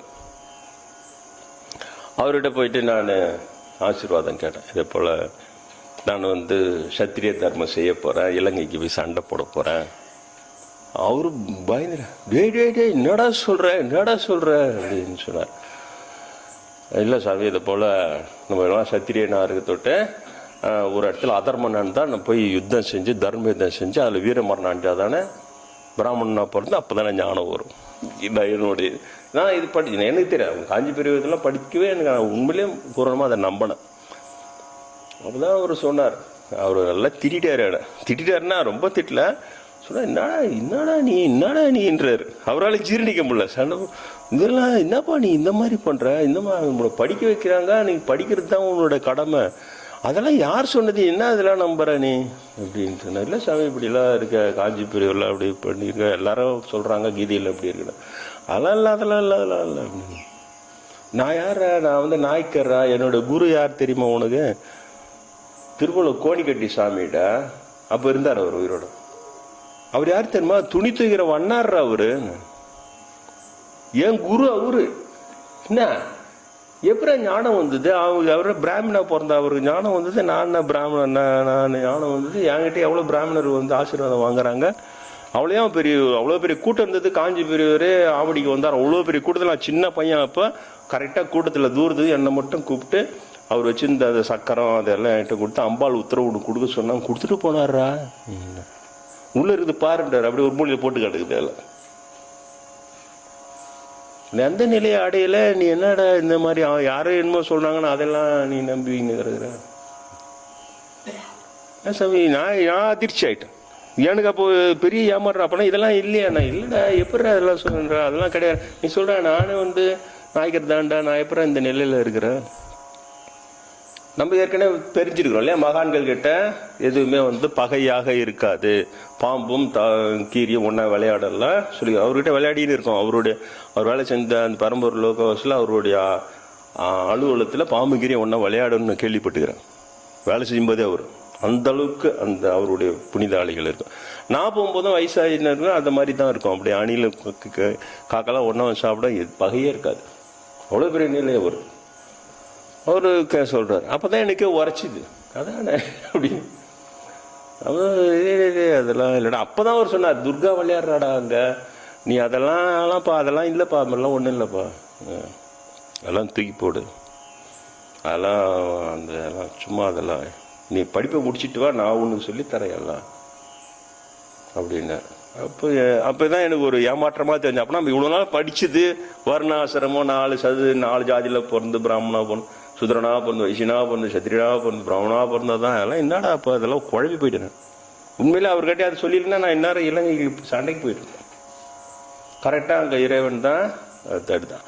அங்கேருந்து நம்ம சாமி கிளாஸில் வந்து உட்கார்ற அவர் உடனே சொன்னார், அவர் பிராமணர் தானே, அவரும் அதானே சொல்லியிருக்கணும், பிராமணர் விட்டு கொடுக்கக்கூடாதுன்னு சொல்லிட்டு. ஆமாம் 4 ஜாதி இருக்குதுன்னு அவர் அதை சொல்ல முட்டாள் என்னார். முட்டாள் அவங்க எதுவும் சொல்கிறாங்க அதெல்லாம் கேட்டுக்கின்னு. அப்புறம் அவர் சொன்னார், சாமிகளையும் நீ வந்து என்னிடம் வருவதற்கு முன்னாடியே வர்ணாசிரமத்தை படித்து விட்டதுனால் அது உன் உள்ளத்திலே ஆழ பதிந்து விட்டது. அதனால் நான் எவ்வளவு விளக்கம் சொன்னாலும் உன்னால் அதிலிருந்து விடுபட முடியாது. ஆனால் உனக்கு ஞானம் வரும் பக்குவம் இருக்கிறது. நான் சொல்லும் பயிற்சிகளை செய்து வா, உனக்கே ஞானம் வரும்பொழுது உனக்கே தெரிந்துவிடும் சொன்னார். உனக்கு இந்த பிறவிலே ஞானம் வந்தவுடன் உனக்கே தெரிந்துவிடும் அப்படின்னு சொல்லி அனுப்புறார். அது இல்லாமல் அவர் வந்து மிகவும் வருத்தப்பட்டார். இதே போல தன் வர்ணாசிரமத்தை ஏன் நான் எதிர்க்கிறேன் என்றால், உருவாகி இருக்க வேண்டிய பல நூறு விவேகானந்தர்களை நாம் இழந்துவிட்டு இந்த வர்ணாசிரமம் என்ன செய்கிறது, ஆன்மீக ஆர்வம் கொண்டு ஒருவன் நான் பிராமின் ஜாதியில கிளம்பும் பொழுது அவனை நீ பிராமணா பிறந்தாதான் ஞானம் அடைய முடியும், நீ இப்போ ஜாதி கடமை செய் போய் என்று அவனது ஆன்மீக ஆர்வத்தை முளையிலேயே கிள்ளி எறிந்து விட்டு அவனை திசை திருப்பி அனுப்பிவிடுகிறதுன்னு சொன்னார் பிரம்மேந்திரர். ஆரிய பிராமணர் தெளிவா சொன்னார், வர்ணாசிரம தர்மத்தை நானே எதிர்க்கிறேன்னு சொன்ன வேறு எதுவும் காரணம் இல்லை, உருவாகி இருக்க வேண்டிய பல நூறு விவேகானந்தர்களை அது ஆர்வத்தை மொழியிலே கிள்ளி எறிந்து விட்டு அவர்களை ஒன்றுமில்லாமல் செய்து பல நூறு பேர் இழந்து விட்டோம்னு சொன்னார். இப்போ நீங்கள் சொல்லுங்கள், நான் கண்டிய வர்ணாசிரமம் பின்னால் போய் சண்டை போடும்போது இங்கே நானே சாமியாரே இப்போ கிடையாது. நீங்கள் இவ்வளோ பேரை உட்காந்து பாடம் கேட்குறதோ இந்த 20 வருஷமாக நீங்கள் இங்கே வருவது எதுவுமே இல்லாமல் போயிருக்கும். அந்த ஒரு காரணத்துக்காக தான் நான் இது பண்ணுறேன் தவிர அதை எடுத்த உடனே பார்க்குறோம்னா அது பிராமண துவேஷம், இவர் பிராமண துவேஷம் பரப்புறாரு. பிராமண துவேஷம் பரப்பு எனக்கு என்ன வைப்பு, குருநாதரே பிராமணர், என்னை அதில் அது தப்புன்னு சொல்லி திருப்பி என்னை உருவாக்கியவரே பிராமணர் தான். அந்த கடமை எனக்கு இருக்குது. குருநாதருடைய கட்டளை ஜாதி சம்மட்டி கொண்டு அடின்னு சொல்லிட்டு போனது எனக்கு இருக்குது. நான் சம்மட்டி கொண்டு அடிக்கணும், சும்மா இருக்கும் போதே அவன் அடியாளர் ஏற்பாடு பண்ணுறானுங்கன்னு கேள்விப்பட்டேன். இந்த சம்மட்டி கொண்டு அடித்தாலும் என்ன ஆகும்னு தெரியாது. ஆனாலும் குரு அதுதான் சொன்னார். அது சொன்னது போலவே அவர் வந்து நான் படிப்பு முடிந்து வரவும் நிறைய பயிற்சிகள் எல்லாம் அவர் சொல்லிக் கொடுத்த பயிற்சிகள். அது 10 வருடம் ஒரு வார்த்தை கூட பேசல, ஒரே ஒரு முறை நேராக போய் பேசினேன். அதுக்கப்புறம் 10 வருடம் அவர்கிட்ட பேசாமலே எதிர்க்க உட்காந்து பாடம் படித்தேன். நம்ம மனசில் வரது அப்படியே பதில் சொல்லி அப்படியே வழி நடத்தினார் இறைநிலையிலேயே. அதுக்கு பிறகு 1989 நினைக்கிறேன், ஆகஸ்ட் மாதத்தில் 89 ஒரு ஆகஸ்ட் மாதத்தில் 3 நாய்களை பற்றிய கதையை சொன்னார் சுவாமி.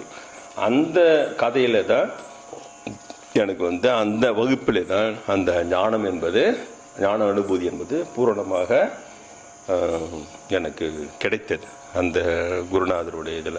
அப்போ தான் சொன்னால் ஞான அனுபூதி பெற்றுவிட்டாய். அப்போ எனக்கு சுக்குனர் கொஞ்சம் நஞ்சம் இருந்த நம்பிக்கை சுக்குனர். அப்போ ஏன் இந்த பிறவில்லை பிராமணா பிறக்காமலே எனக்கு ஞானம் வந்துடுச்சு, ஞான அனுபூதி வந்துடுச்சு. ஞானம் வந்த பிறகு தான் ஞானம் வந்ததுன்னு தெரியும் எல்லாருக்கும். அது மாதிரி அதுக்கு முன்னால் தெரியாது. ஞானம் வந்துச்சுன்னு சொன்னால் இப்போ வாழ்க்கையில எல்லாம் மாயை அப்படி சொல்கிறாங்கல்ல, அதுதான் ஞானம் நினச்சிங்கிறான் எல்லாம். அது வந்து வரட்டு ஞானம். ஞானம்னே தனியாக வரும் சார், ஞான அனுபூதி தனியாக புதிய அனுபவம். அது ஒரு பரிணாம வளர்ச்சியிலே இன்னொரு பரிணாம வளர்ச்சி. அது ஞான அனுபூதி வந்தவர்களுக்கு மட்டும்தான் அது ஞானம்ன்றது தெரியும். மற்றவர்கள் அனுமானித்து அதை நோக்கி பயணப்பட வேண்டும். ஞான அனுபூதி இருக்கிறது, அதை நோக்கி நாம் வந்து பயணப்பட வேண்டும். அதனால் அதையெல்லாம் இந்த புத்தகத்திலே இந்த அத்தியாயத்திலே நான் சொல்லி இருக்கிறேன். என்னை விட குருநாதர் தான் அதிக மகிழ்ச்சி அடைஞ்சார். ஏன், அவருடைய வார்த்தை உண்மையாகிவிட்டது இல்லையா. வர்ணமா இல்லை, ஆசிரம் இல்லை, அதெல்லாம் ஒன்றும் இல்லை. இறைவனை உணர்வது ஒன்றே சொந்த தர்மம், அதுவே பொது தர்மம்னு சொன்னார். இதெல்லாம் தூக்கி போடுவது மனிதன் அடிக்கின்ற கூத்துன்னார். எனக்கு தெரிஞ்சு பிராமண மகான்களிலே இவ்வளவு போல்டா வர்ணாசிரமத்தை எதிர்த்து ஒரு ஸ்டேட்மெண்ட் கொடுத்தாங்க யாருமே கிடையாது இன்னை வரைக்கும். ராமானுஜரோட சொல்ற தவிர அது இதெல்லாம் ஸ்டேட்மெண்ட் கொடுத்தாரான்னு எனக்கு தெரியல. ஆனால் பிரம்மேந்திர ஒருத்தர் தான் சொன்னார். அதனால் பயனடைந்தவன் நான். இல்லைன்னா நான் திசை தப்பி சத்திரிய கடமை செய்யறதுக்கு அப்போ சண்டைக்கு போயிட்டு இருப்பேன். அதனால தான் நான் அவைகள் எல்லாம் அது வந்து எழுதியிருக்கிறேன். அதனால இந்த இடத்துல அதை கேட்குறேன். இப்போ என்னுடைய சொந்த அனுபவமே இப்படி இருக்கிறது. ஜாதி வர்ணாசிரமத்துக்கும் வாழ்க்கைக்கும் ஞானத்திற்கும் கடலும் எந்த சம்பந்தமே இல்லை என்பது தெளிவாக நிரூபிக்கப்பட்டிருக்கிறது. இப்ப நான் போய் இந்த 18வது அத்தியாயத்தில் கிருஷ்ணர் சொல்றாரு 4 ஜாதிகள் நானே படைத்தேன் எழுதி வச்சுட்டாங்கிறத தொட்டு நான் போய் அதை உங்களுக்கு பாடம் எடுக்க முடியுமா? அதை நான் விலக்கி சொல்ல முடியுமா? சொல்லதான் கூடுமா? அது சொல்லக்கூடாது இல்லையா? உண்மை தானே நான் பேசணும். அப்போ அது இடைச்சர்கள் தானே, ஏதோ ஒன்று தானே உண்மையாக இருக்கும். அது உண்மையாக இருந்தால் நான் இங்கே இல்லை இல்லையா? நான் இங்கே இருக்கிறேன்னா அது உண்மை இல்லை. அதனால தான் நான் தெளிவாக உடைத்து எறிகிறேன். இந்த வர்ணாசிரம ஸ்லோகங்களை கீதையிலே நுழைத்து விட்டார்கள். அதனால் பெரிய ஒரு தீமை நடந்து விட்டது. அதனால் மிகவும் தைரியசாலிகளாக இருந்தால், உண்மையிலேயே இந்து மதத்தை வளர்ப்பவர்கள் உண்மை பிரியர்களாக இருந்தால் மிகவும் தைரியமாக இந்த ஜாதி ஸ்லோகத்தை தூக்கி வெளியில எறிய வேண்டும். பகவத்கீதையிலிருந்து வர்ணாசிரம தர்மத்தை 4 ஜாதிகளை நானே படைத்தேன்ற அந்த ஸ்லோகம் தூக்கி வெளியில ஏறி உலக பொது மதமாக மாறும் இந்து மதம். அதை விடவும் பண்றான், அந்த பொய்யையும் உள்ளே சொருகிறான். அதை வச்சு அப்படியே எடுத்துமே பிரதமர் கையால் இன்னொரு பிரதமருக்கு ப்ரெசன்டேஷன் பண்ணிட்டு வரலாம்னா போதுமா? அவனுக்கெல்லாம் மூளை இல்லை. அவன் ஒரு சமயம் கேட்க மாட்டான். 4 ஜாதியில் பிராமண ஜாதி தான் வசதினா கிருஷ்ணரா ஜாதின்னு கேட்பான்ல. கிருஷ்ணர்னா ஜாதி இல்லையா? சூத்திரர் ஜாதி தான் அவர். அவனுக்கு என்னடா இது, அவரே கிருஷ்ணருக்கே தகுதி இல்லைடா கீதையை சொல்றதுக்கு. தகுதி இல்லாத ஒருத்தர் சொல்ற புத்தகத்தை ஏன்னா எடுத்து கொடுத்தீங்க? அவர் சொல்றது அவருக்கு பிட்டாவளன்னு சொல்ல மாட்டான். இந்த முட்டாள் வேலையை செஞ்சுன்னுக்கிறாங்க இந்து மதத்தை வளர்க்குறேன்னு சொல்லிட்டு. இது எல்லாமே அப்படியே வச்சு அதுக்கப்புறம் சாப்பா கட்டுறது. பிறப்பினால் அல்ல ஜாதி, வாழும் விதத்தினால் ஜாதின்னு பூசை கண்டுபிடிச்சிக்கிறான். இப்போ அதை விட்டுறது அவங்களுக்கு. அது ரொம்ப தொல்லை. பல வகுப்புல உங்களுக்கு சொல்லிட்டு, அதனால இந்த புதுசாக திருமணம் அதெல்லாம் சொல்ல விரும்பல, உங்களுக்கே தெரியும் இல்லையா? இது சுத்தமான ஒரு மோசடி வேலை. பிறப்பினால் ஜாதி இல்லை, வாழும் விதத்தினால் தான் ஜாதின்னா. அப்போ வாழும் விதத்தினால் பிராமணராக வாழாமல் வியாபாரம் செய்கிற வைசியராக வாழ்கிறார்கள். ஆர்மியில் பெரிய பெரிய நிலைகள் எல்லாம் சத்திரிய தொழிலை செய்கிறார். அவங்களெல்லாம் பிராமண சங்கத்திலேருந்தே முதல்ல நீக்கிறியா? அதையே நீக்க மாட்டேன். நீ வாழும் விதத்தினால் பிராமணன் இல்லைன்னு என்ன சொல்ல முடியுமா? இப்போ அனுபவத்தோடு பிரம்மம் ஞானம் என்கின்றதே அனுபவத்தோடு கொண்டவன் தான் பிராமணன். நான் அனுபவத்தோடு இன்னைக்கு உட்காந்து உங்க எதிர்க்கவே ஏன் என்ன பிராமணன் எடுத்துமே திருவண்ணாமலை கோயில் கருவறை பூசலையே என்ன பூஜை செய்ய ஏன் விடமான்ற? வாழும் விதத்தினால் இவர் பிராமணர் எடுத்து விடு, அப்ப நான் ஒத்துக்கிறேன் சொல்றாங்கடா, இவங்க அதை செய்யறாங்கடான்னு சொல்றேன். அப்படி இல்லையே, சுத்தமா வெளிநாட்டுக்கார ஏமாதத்துக்கு மட்டும் இது உபயோகப்படுத்துறது. நடைமுறையில் வரும்போது அதெல்லாம் இல்லை, அதெல்லாம் பாரம்பரியம், அதெல்லாம் விடக்கூடாது. ஜல்லிக்கட்டில் மட்டும் பாரம்பரியத்தெல்லாம் விட்டுடணும். கருவறை பூஜையில் மட்டும் பாரம்பரியம் அதை விடக்கூடாது. அப்போ என்னாச்சு? சுத்தமான மோசடி வேலையாக போகிறது. இந்து மதம் என்பது இதை செய்கிறது. அதை நாம் செய்யக்கூடாது. பிராமணனும் செய்யக்கூடாது, நான் பிராமணன் எடுத்து மீண்டும் சொல்கிறேன். நான் பிராமணனாக எனக்கு இந்த தெளிவுகளை ஏற்படுத்தி தட்டி கொடுத்து ஞானானுபூதியை கொடுத்த பிராமணரான பிரம்மேந்திரர் தான். பிரம்மேந்திரர் சொல்லு, நான் கை தூக்குறேன் இல்லையா? சென்ற மாதம் கூட நாம் குரு பூஜை செய்து வணங்கு. பிராமண துவேஷம் தான், நான் அதை செய்வேனே, என்னதான் இருந்தாலும் அவரும் பிராமணன் தான் சொல்லிப்போம். அது இல்லை இல்லையா? ராமானுஜரை வணங்கு. நான் இல்லை. ஆனால் இவங்க 2 பேரும் இவங்களை கேடயமா வச்சு பின்னால் இருக்கிற ஏமாத்துற பிராமணன் சுத்தமாக தூக்கி தூரப்போடு. அதுதான் உண்மையான வழிமுறை. அதுக்காக தான் இவ்வளவும் நான் சொல்லுகிறேன். அதற்கு பிறகு அவர் கிருஷ்ணர் எல்லா தர்மங்களையும் அறவே விட்டு என்னையே சரணமடை, நான் உன்னை எல்லா பாவங்களிலிருந்து விடுவிக்கிறேன் அப்படின்னு சொல்றார். எல்லா தர்மங்களையும் அறவே துறந்து விட்டு என்னையே சரணமடை, சரணாகத்தை சொல்றார். நான் உன்னை எல்லா பாவங்களையும் விடுவிக்கிறேன்னு சொல்றார். சொல்றாரு, எப்படி வர்ணாசிரம கடமையை செய்யின்னு எப்படி சொல்லுவார்? ஜாதி கடமையை செய்யும், எல்லா கடமையும் துறந்துட்டு என்ன சரணாடைன்றார். இதுல சொல்லி நிற்கும்போதே ஜாதி கடமை செய்கிறார். இந்த மாதிரி குழப்பத்தை ஏற்படுத்திட்டானுங்க. இந்த நடுவில் இதை சொருகிடவே சாதாரண ஜனங்களுக்கு குழப்படிக்க அதுக்கப்புறம் அவங்க போய் கேட்டா கீதையெல்லாம் பெரியவா புரிஞ்சுக்க விட, நம்மளாலாம் சாதாரண மனுஷன், நம்மளுக்குலாம் அது புரியாதாக்கன்ட்டு அமுச்சு விட்றோம். அதை படிச்சு புரிஞ்சுக்கணும்னு மண்டை போட்டு வச்சுக்கிறோம், பைத்தியமா தான் ஆகும். ஏன் 2 எதிரெதிர் விஷயங்களை கிருஷ்ணர் சொல்றார். எல்லா தர்மங்களையும் தெஜித்து விட்டு என்னையே சரணமடை, நான் உன்னை இன்னாதான் இருந்தாலும் நீ 4 ஜாதி கடமை, நீ ஜாதி கடமை செய். இது சொல்றார் கிருஷ்ணர். எந்த கிருஷ்ணரை நம்ம ஏத்துக்கிறது இல்லையா? இவங்க பண்ண அட்டுகியம் ரொம்ப கஷ்டம். எனக்கு புண்ணியம் இருந்தது, நடராஜரை சுத்தன்னு பிரம்மேந்திரகிட்ட போனால் அவங்க தட்டி தூக்கின்னு வந்துட்டாங்க, போதாராதி கிட்டன்னு சொல்லிட்டாங்க. ஏன்னா அதை சொல்கிற ஒரு காஞ்சி பெரியவர் போல பெரிய நிலையில் இருக்கிறவர் சொல்றாரு. அதை போய் சொல்லும்போது அது ஜனங்க ஏற்றுக்க தான் வேணும். இப்போ நேற்று சொன்னீங்கன்னா பெரியவ பற்றி பேசுறதுக்கு யாருக்கும் தகுதி இல்லைன்னுவான் அவன். ஏன் அவனுக்கு என்ன போச்சு? அவன் ஜாதியாக வசதியாக சொல்லிட்டு அவன் ஒன்றும் ஞானத்துக்கு பாடுபட போகிறது கிடையாது இல்லையா? இப்போ என்னை போல் அதை அனுபவித்தவங்க தானே சொல்ல முடியும். இப்படி இல்லை, எவ்வளோ பெரியவங்களா இருந்தால் கூட இருக்கட்டும், அவளை மரியாதை குறைவா நீ பேசாத நடத்தாது, அவ்வளோதான். ஆனால் தவறு, அது தவறான கொள்கையை சொல்லுகிறார்கள். அவர்களுக்குள்ளே வித்தியாசம் இருக்குல்ல. ராமானுஜா ஆகட்டும், ஆதிசங்கர் ஆகட்டும், மத்வாச்சாரியார் ஆகட்டும், 3 பேரும் மகான்கள். ஆனால் 3 பேருமே வேற வேற சொல்றாங்க. துவைதம், விசிஷ்டாத்வைதம், அத்வைதம் சொல்றாங்கல்ல இல்லையா? அவங்களுக்குள்ளே கருத்து வேறுபாடு இருக்குதா இல்லையா? அங்கே எப்படி நீ நடந்துக்கிற? அவங்க மேலே எதுவும் சொல்லாமல் எது உண்மைன்னு மட்டும் ஆராய்ச்சி பண்ணுறேன், அதை படிவான்னு சொல்கிறான். அது போல இவங்க சொன்னால் கூட அதை மெதுவாக ஓரங்கட்டிட்டு பிரம்மேந்திரர் சொல்கிற அதுதான் உண்மை, பிராமணரை சொல்வது ஏற்றுக்கணும்னா கூட பிரம்மேந்திரர் பிராமணராக இருந்தால் அவர் சொன்ன வருணம் இல்லை, ஆசிரமம் இல்லை, அதுதான் உண்மை. இறைவனை உணர்வுதுன்றான் சொந்தர்மா. அந்த வர்ணாசிரமத்தில் தர்மமே இல்லைன்னு சொன்னார் அவர். அதால் கூட எனக்கு சந்தேகம் இருக்குது. அதால் தான் ஒரு ஏதாவது சதி செய்தி ஏதாவது காலி பண்ணிட்டாங்க கூட ஒரு சந்தேகம் இருக்கிறது. என்னை போல நிறைய பேருக்கு இருக்கிறது. அதனால் இந்தியாவில் எல்லாமே சாத்தியம். ஜாதி இல்லை என்பவர்களை சதி செய்து தீர்த்து விடுவது சாத்தியம். 80 வயது வரை இருந்தால் அது எனக்கு பெரிய வெற்றியாக தான் பிறகு சமாளித்து கொண்டு. அதனால் இவர் இதெல்லாம் நான் விளக்கி இருக்கிறேன். கீதை முழுக்க ஆன்மலாபத்தை தேடு என்று நான் பிராமண அர்ஜுனுக்கு தான் உபதேசம் பண்றார். ஒரு இடத்துல என்ன சொல்றார்? பிராமணர்களுடைய இயல்பு ஞானத்தை தேடுறது, அவங்கவுங்க இயல்பு படிதான் அவங்க நடந்துக்கணும்னு சொல்லிக்கினே வர்றார்.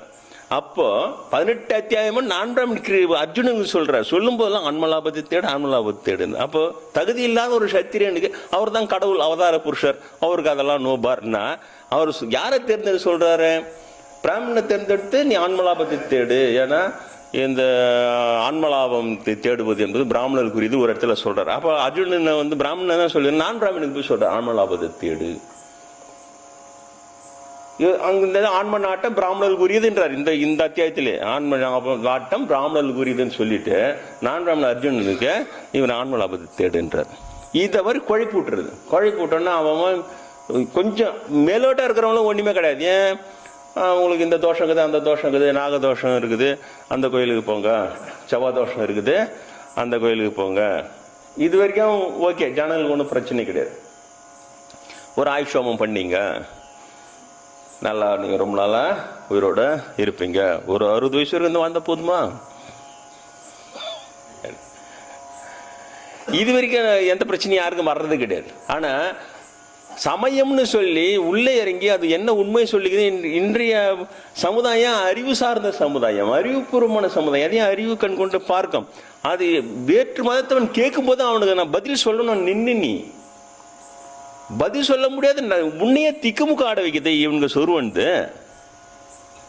பிராமணருக்குரியதே ஞானம், அவங்கவுங்க இயல்பு செய்யணும். நான் பிராமண அர்ஜுனுக்கு ஆன்மலாபத்தை தேடுன்னு சொன்னா நம்மளுக்கே ஏற்றுக்க முடியல. அவன் எதிர்த்து மாத்துக்காரன் கிண்டல் அடிக்க மாட்டானே. அதை டைட்டாக விடாத பிடிச்சி வச்சு அதெல்லாம் எல்லாம் அப்படியே தான் இருக்கணும். நீ அப்படியே இந்து மதத்தை பார்ப்போம்னா எப்படி பார்ப்பது? அனுபவத்திலே வேற தப்பா போகுது. அதனால நான் இதை செய்ய வேண்டியதாக இருக்கிறது, வேற ஒண்ணுமே இல்லை. அதனால தான் நான் இதை சொல்லுகிறேன். வாழ்க்கை ஆனாலும் சரி, வாதமானாலும் சரி, வர்ணாசிரமம் பொய் என்பதே உண்மை. அதை எழுதியிருக்கிறேன். வாழும் விதத்தினால் சாதி என்று சப்பை கட்டாமல் இந்த சுலோகங்களை முழுவதுமாக கீதையை விட்டு நம் மனதை விட்டு மறவே தூக்கி எறிந்து விடுவதே நமக்கு நல்லது என்று நான் இதை எழுதியிருக்கிறேன். அது இல்லாமல் கடைசியில் முடிக்கும் பொழுது கிருஷ்ணர் சொல்லுகிறார், அதுதான் உண்மையான மோட்ச சந்நியாச யோகம். கடைசியாக அந்த சொல்லுகிறார், தூய புத்தி உடையவனாய், ஞாபகம் வைத்து நேரமாகிவிட்டது, நான் ஒவ்வொன்று நான் திரும்ப அதிகமாக விளக்கவில்லை, இதை ஞாபகம் வைத்துக்கொள்ள. தூய புத்தி உடையவனாய் உறுதியாக தன்னை அடக்கி இசை கேட்பது முதலான விஷயங்களை விட்டு விருப்பு வெறுப்பற்று தனியிடத்தை நாடி எளிய உணவு உண்டு வாக்கும் மனமும் இல்லா மனோலயம் தேக்கி எப்போதும் தியானத்தில் திளைத்திருந்து பற்றின்மையில் நிலைத்திருந்து அகங்காரம், வலிமை, கர்வம், காமம், கோபம், உடைமை இவற்றை துறந்து யான் எனது என்பது இல்லாமல் சாந்த நிலையில் இருப்பவன். இவளெல்லாம் இல்லாமல் இருந்து சாந்த நிலையில் யார் இருக்கிறானோ அவனே இறைநிலையை தகுந்தவன் என்று சொல்லுகிறார். மனப்பாடமாக நீங்கள் படிக்க வேண்டிய அவசியம் இல்லை, அந்த புத்தகத்தில் இருக்கிறது. அதை திரும்பவும் நீங்கள் சரிபார்த்து கொள்ளலாம். இதுதான் அவர் மோட்ச சன்னியாசி யோகத்துக்கு இவ்வளவும் விலக்கி கொண்டே வந்து இந்த இடத்துல முடிக்கிறார். இந்த மாதிரி இருந்து ஒருவன் யான் எனது என்பது இல்லாமல் சாந்த இதில் மேல் இல்லாமல் இருந்தால் தான் சாந்த நிலை இருக்க முடியும். அந்த சாந்த நிலையில் இந்த மாதிரி இந்த பக்குவத்தெல்லாம் கை கொண்டு யார் சாந்த நிலையில் இருக்கிறானோ அவனே இறைநிலையை எய்த தகுந்தவன். இறைநிலையில் உறுதி பெற்ற தெளிந்த மனமுடைய அவன் கவலைப்படுவதில்லை. உங்களுக்கு என்ன ஓணும்? உண்மையிலே சொல்லுங்க, கவலை இல்லாமல் வாழ்க்கை தானே ஓணும். கவலைப்படக்கூடாது இல்லையா? அதுதான் சொல்றாரு. இவ்வளோ தூரம் சொல்லணும் எதுக்குன்னா, கவலை அவன் இந்த நிலை வந்தவன் மட்டும்தான் கவலை இல்லாமல் வாழ முடியும். இது இல்லாமலே கவலை இல்லாமல் வாழற ஒருத்தனை காட்டுன்னு பார்க்கலாம். இவனுக்கு கவலையே இல்லை சாமி, பொண்டாட்டி பிள்ளைங்களை சோறு துண்ணா என்ன கொஞ்சம் கூட கவலையே இல்லை சாமி, அந்த கவலை இல்லாமல் இருந்தா பொறுப்பு இல்லை. அது அவன் உள்ளத்தில் கவலையற்ற தன்மை இருக்குதா சொல்லுங்க. உள்ளத்தில் கவலையற்ற தன்மை வேணும்னா கிருஷ்ண பரமாத்மா சொல்கிற இவ்வளவு பக்குவம் வேண்டும் இருந்தால் அவனே சாந்த நிலை இருப்பான், இறைநிலை எய்துவான். அவனே கவலைப்படுவதில்லை, எல்லா உயிர்களையும் சமமாக நேசிக்கின்ற அவன் என் மீது உயர்ந்த பக்தி உடைகிறான். பக்திக்கும் உயிர்களை நேசிப்புக்கும் சம்பந்தப்படுத்துறார். எல்லா உயிர்களும் அவனால சமமாக நேசிக்க முடியும். அவன்தான் என் மீது உயர்ந்த பக்தி உடையவனாக இருக்கிறார். மீண்டும் அவர் இந்த இடத்துல சொல்றார், எல்லா தர்மங்களையும் அறவே விட்டு என்னையே சரண் புகுந்திரு, நான் உன்னை எல்லா பாவங்களிலிருந்தும் விடுவிப்பேன், துயரியுறாதே என்று சொல்லுகிறார். இந்த இடத்துல சேர்த்திருக்கிறார் நான் பிராமண. ஏன்னா இது இவர்கள் அந்த பிராமணர்களுக்குத்தான் இந்த உயர்ந்த ஆன்மீகத்தில் எல்லாம் உரிமை இருப்பது போல ஒரு தோற்றத்தை ஏற்படுத்தி விட்டதனால் இந்த இடத்துல நான் பிராமண சுவாமியான கிருஷ்ண பரமாத்மா நான் பிராமின் ஆகிய அர்ஜுனனுக்கு இதை சொல்லுகிறார் என்று சொல்லுகிறேன். நான் பிராமின், நீங்கள் கேட்கின்ற நீங்களும் நான் பிராமின். ஒரு பிராமணன் நண்பர் இருக்கிறார் சிறு வயதிலிருந்து, அவர் அதை பொருட்படுத்துவது இல்லை. அதனால நான் இது சொல்லுவதற்கு காரணம் இதுதான். இன்றும் இவர்களை பொறுத்தவரை, இப்போ குருநாதரை பொறுத்தவரை, இதே போல என்னுடைய நண்பர்களை பொறுத்தவரை ஒரு 3-4 பேருக்கு வரைக்கும் அந்த மாதிரியான எண்ணங்கள் எல்லாம் இல்லை. ஆனால் பெரும்பாலும் இப்போ நான் சொல்வதே போல திருவண்ணாமலையில் என்னை விடுவார்களா, கருவறையிலே நீ பிராமணன் வாழ்விதத்தினால் பிராமணன் பூஜை செய்ய விட மாட்டாங்க.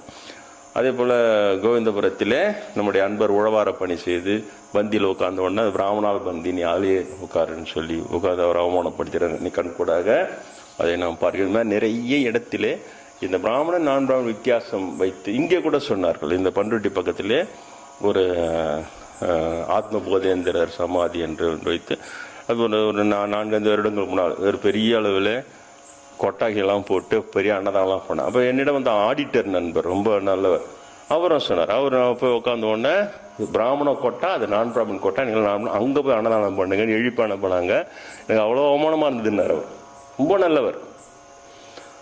அப்போ இதெல்லாம் இது வெளியில் ஊடகங்களிலேயோ மற்றவங்களுக்கு போகிறது கிடையாது. அவங்களுடைய ஆதங்கத்துக்கு என்னிடம் வந்து சொல்ல, அவர் மட்டும் இல்லை, நிறைய வளர்ந்து நண்பர்கள் என்கிட்ட தனித்தனே வந்து சொன்னாங்க, இப்படி பிராமணனோட கொட்டா போட்டு அவமானப்படுத்துறாங்க. அங்கே 1 மாதம் அன்னதானம் பண்ணாங்க. நீ 1 மாதம் அன்னதானம் பண்ணா பிரயோஜனம்? 1 மாதம் நீ நல்ல அவமானப்படுத்திருக்கிற. கேட்கறதுக்கு ஆள் கிடையாது அவங்கள.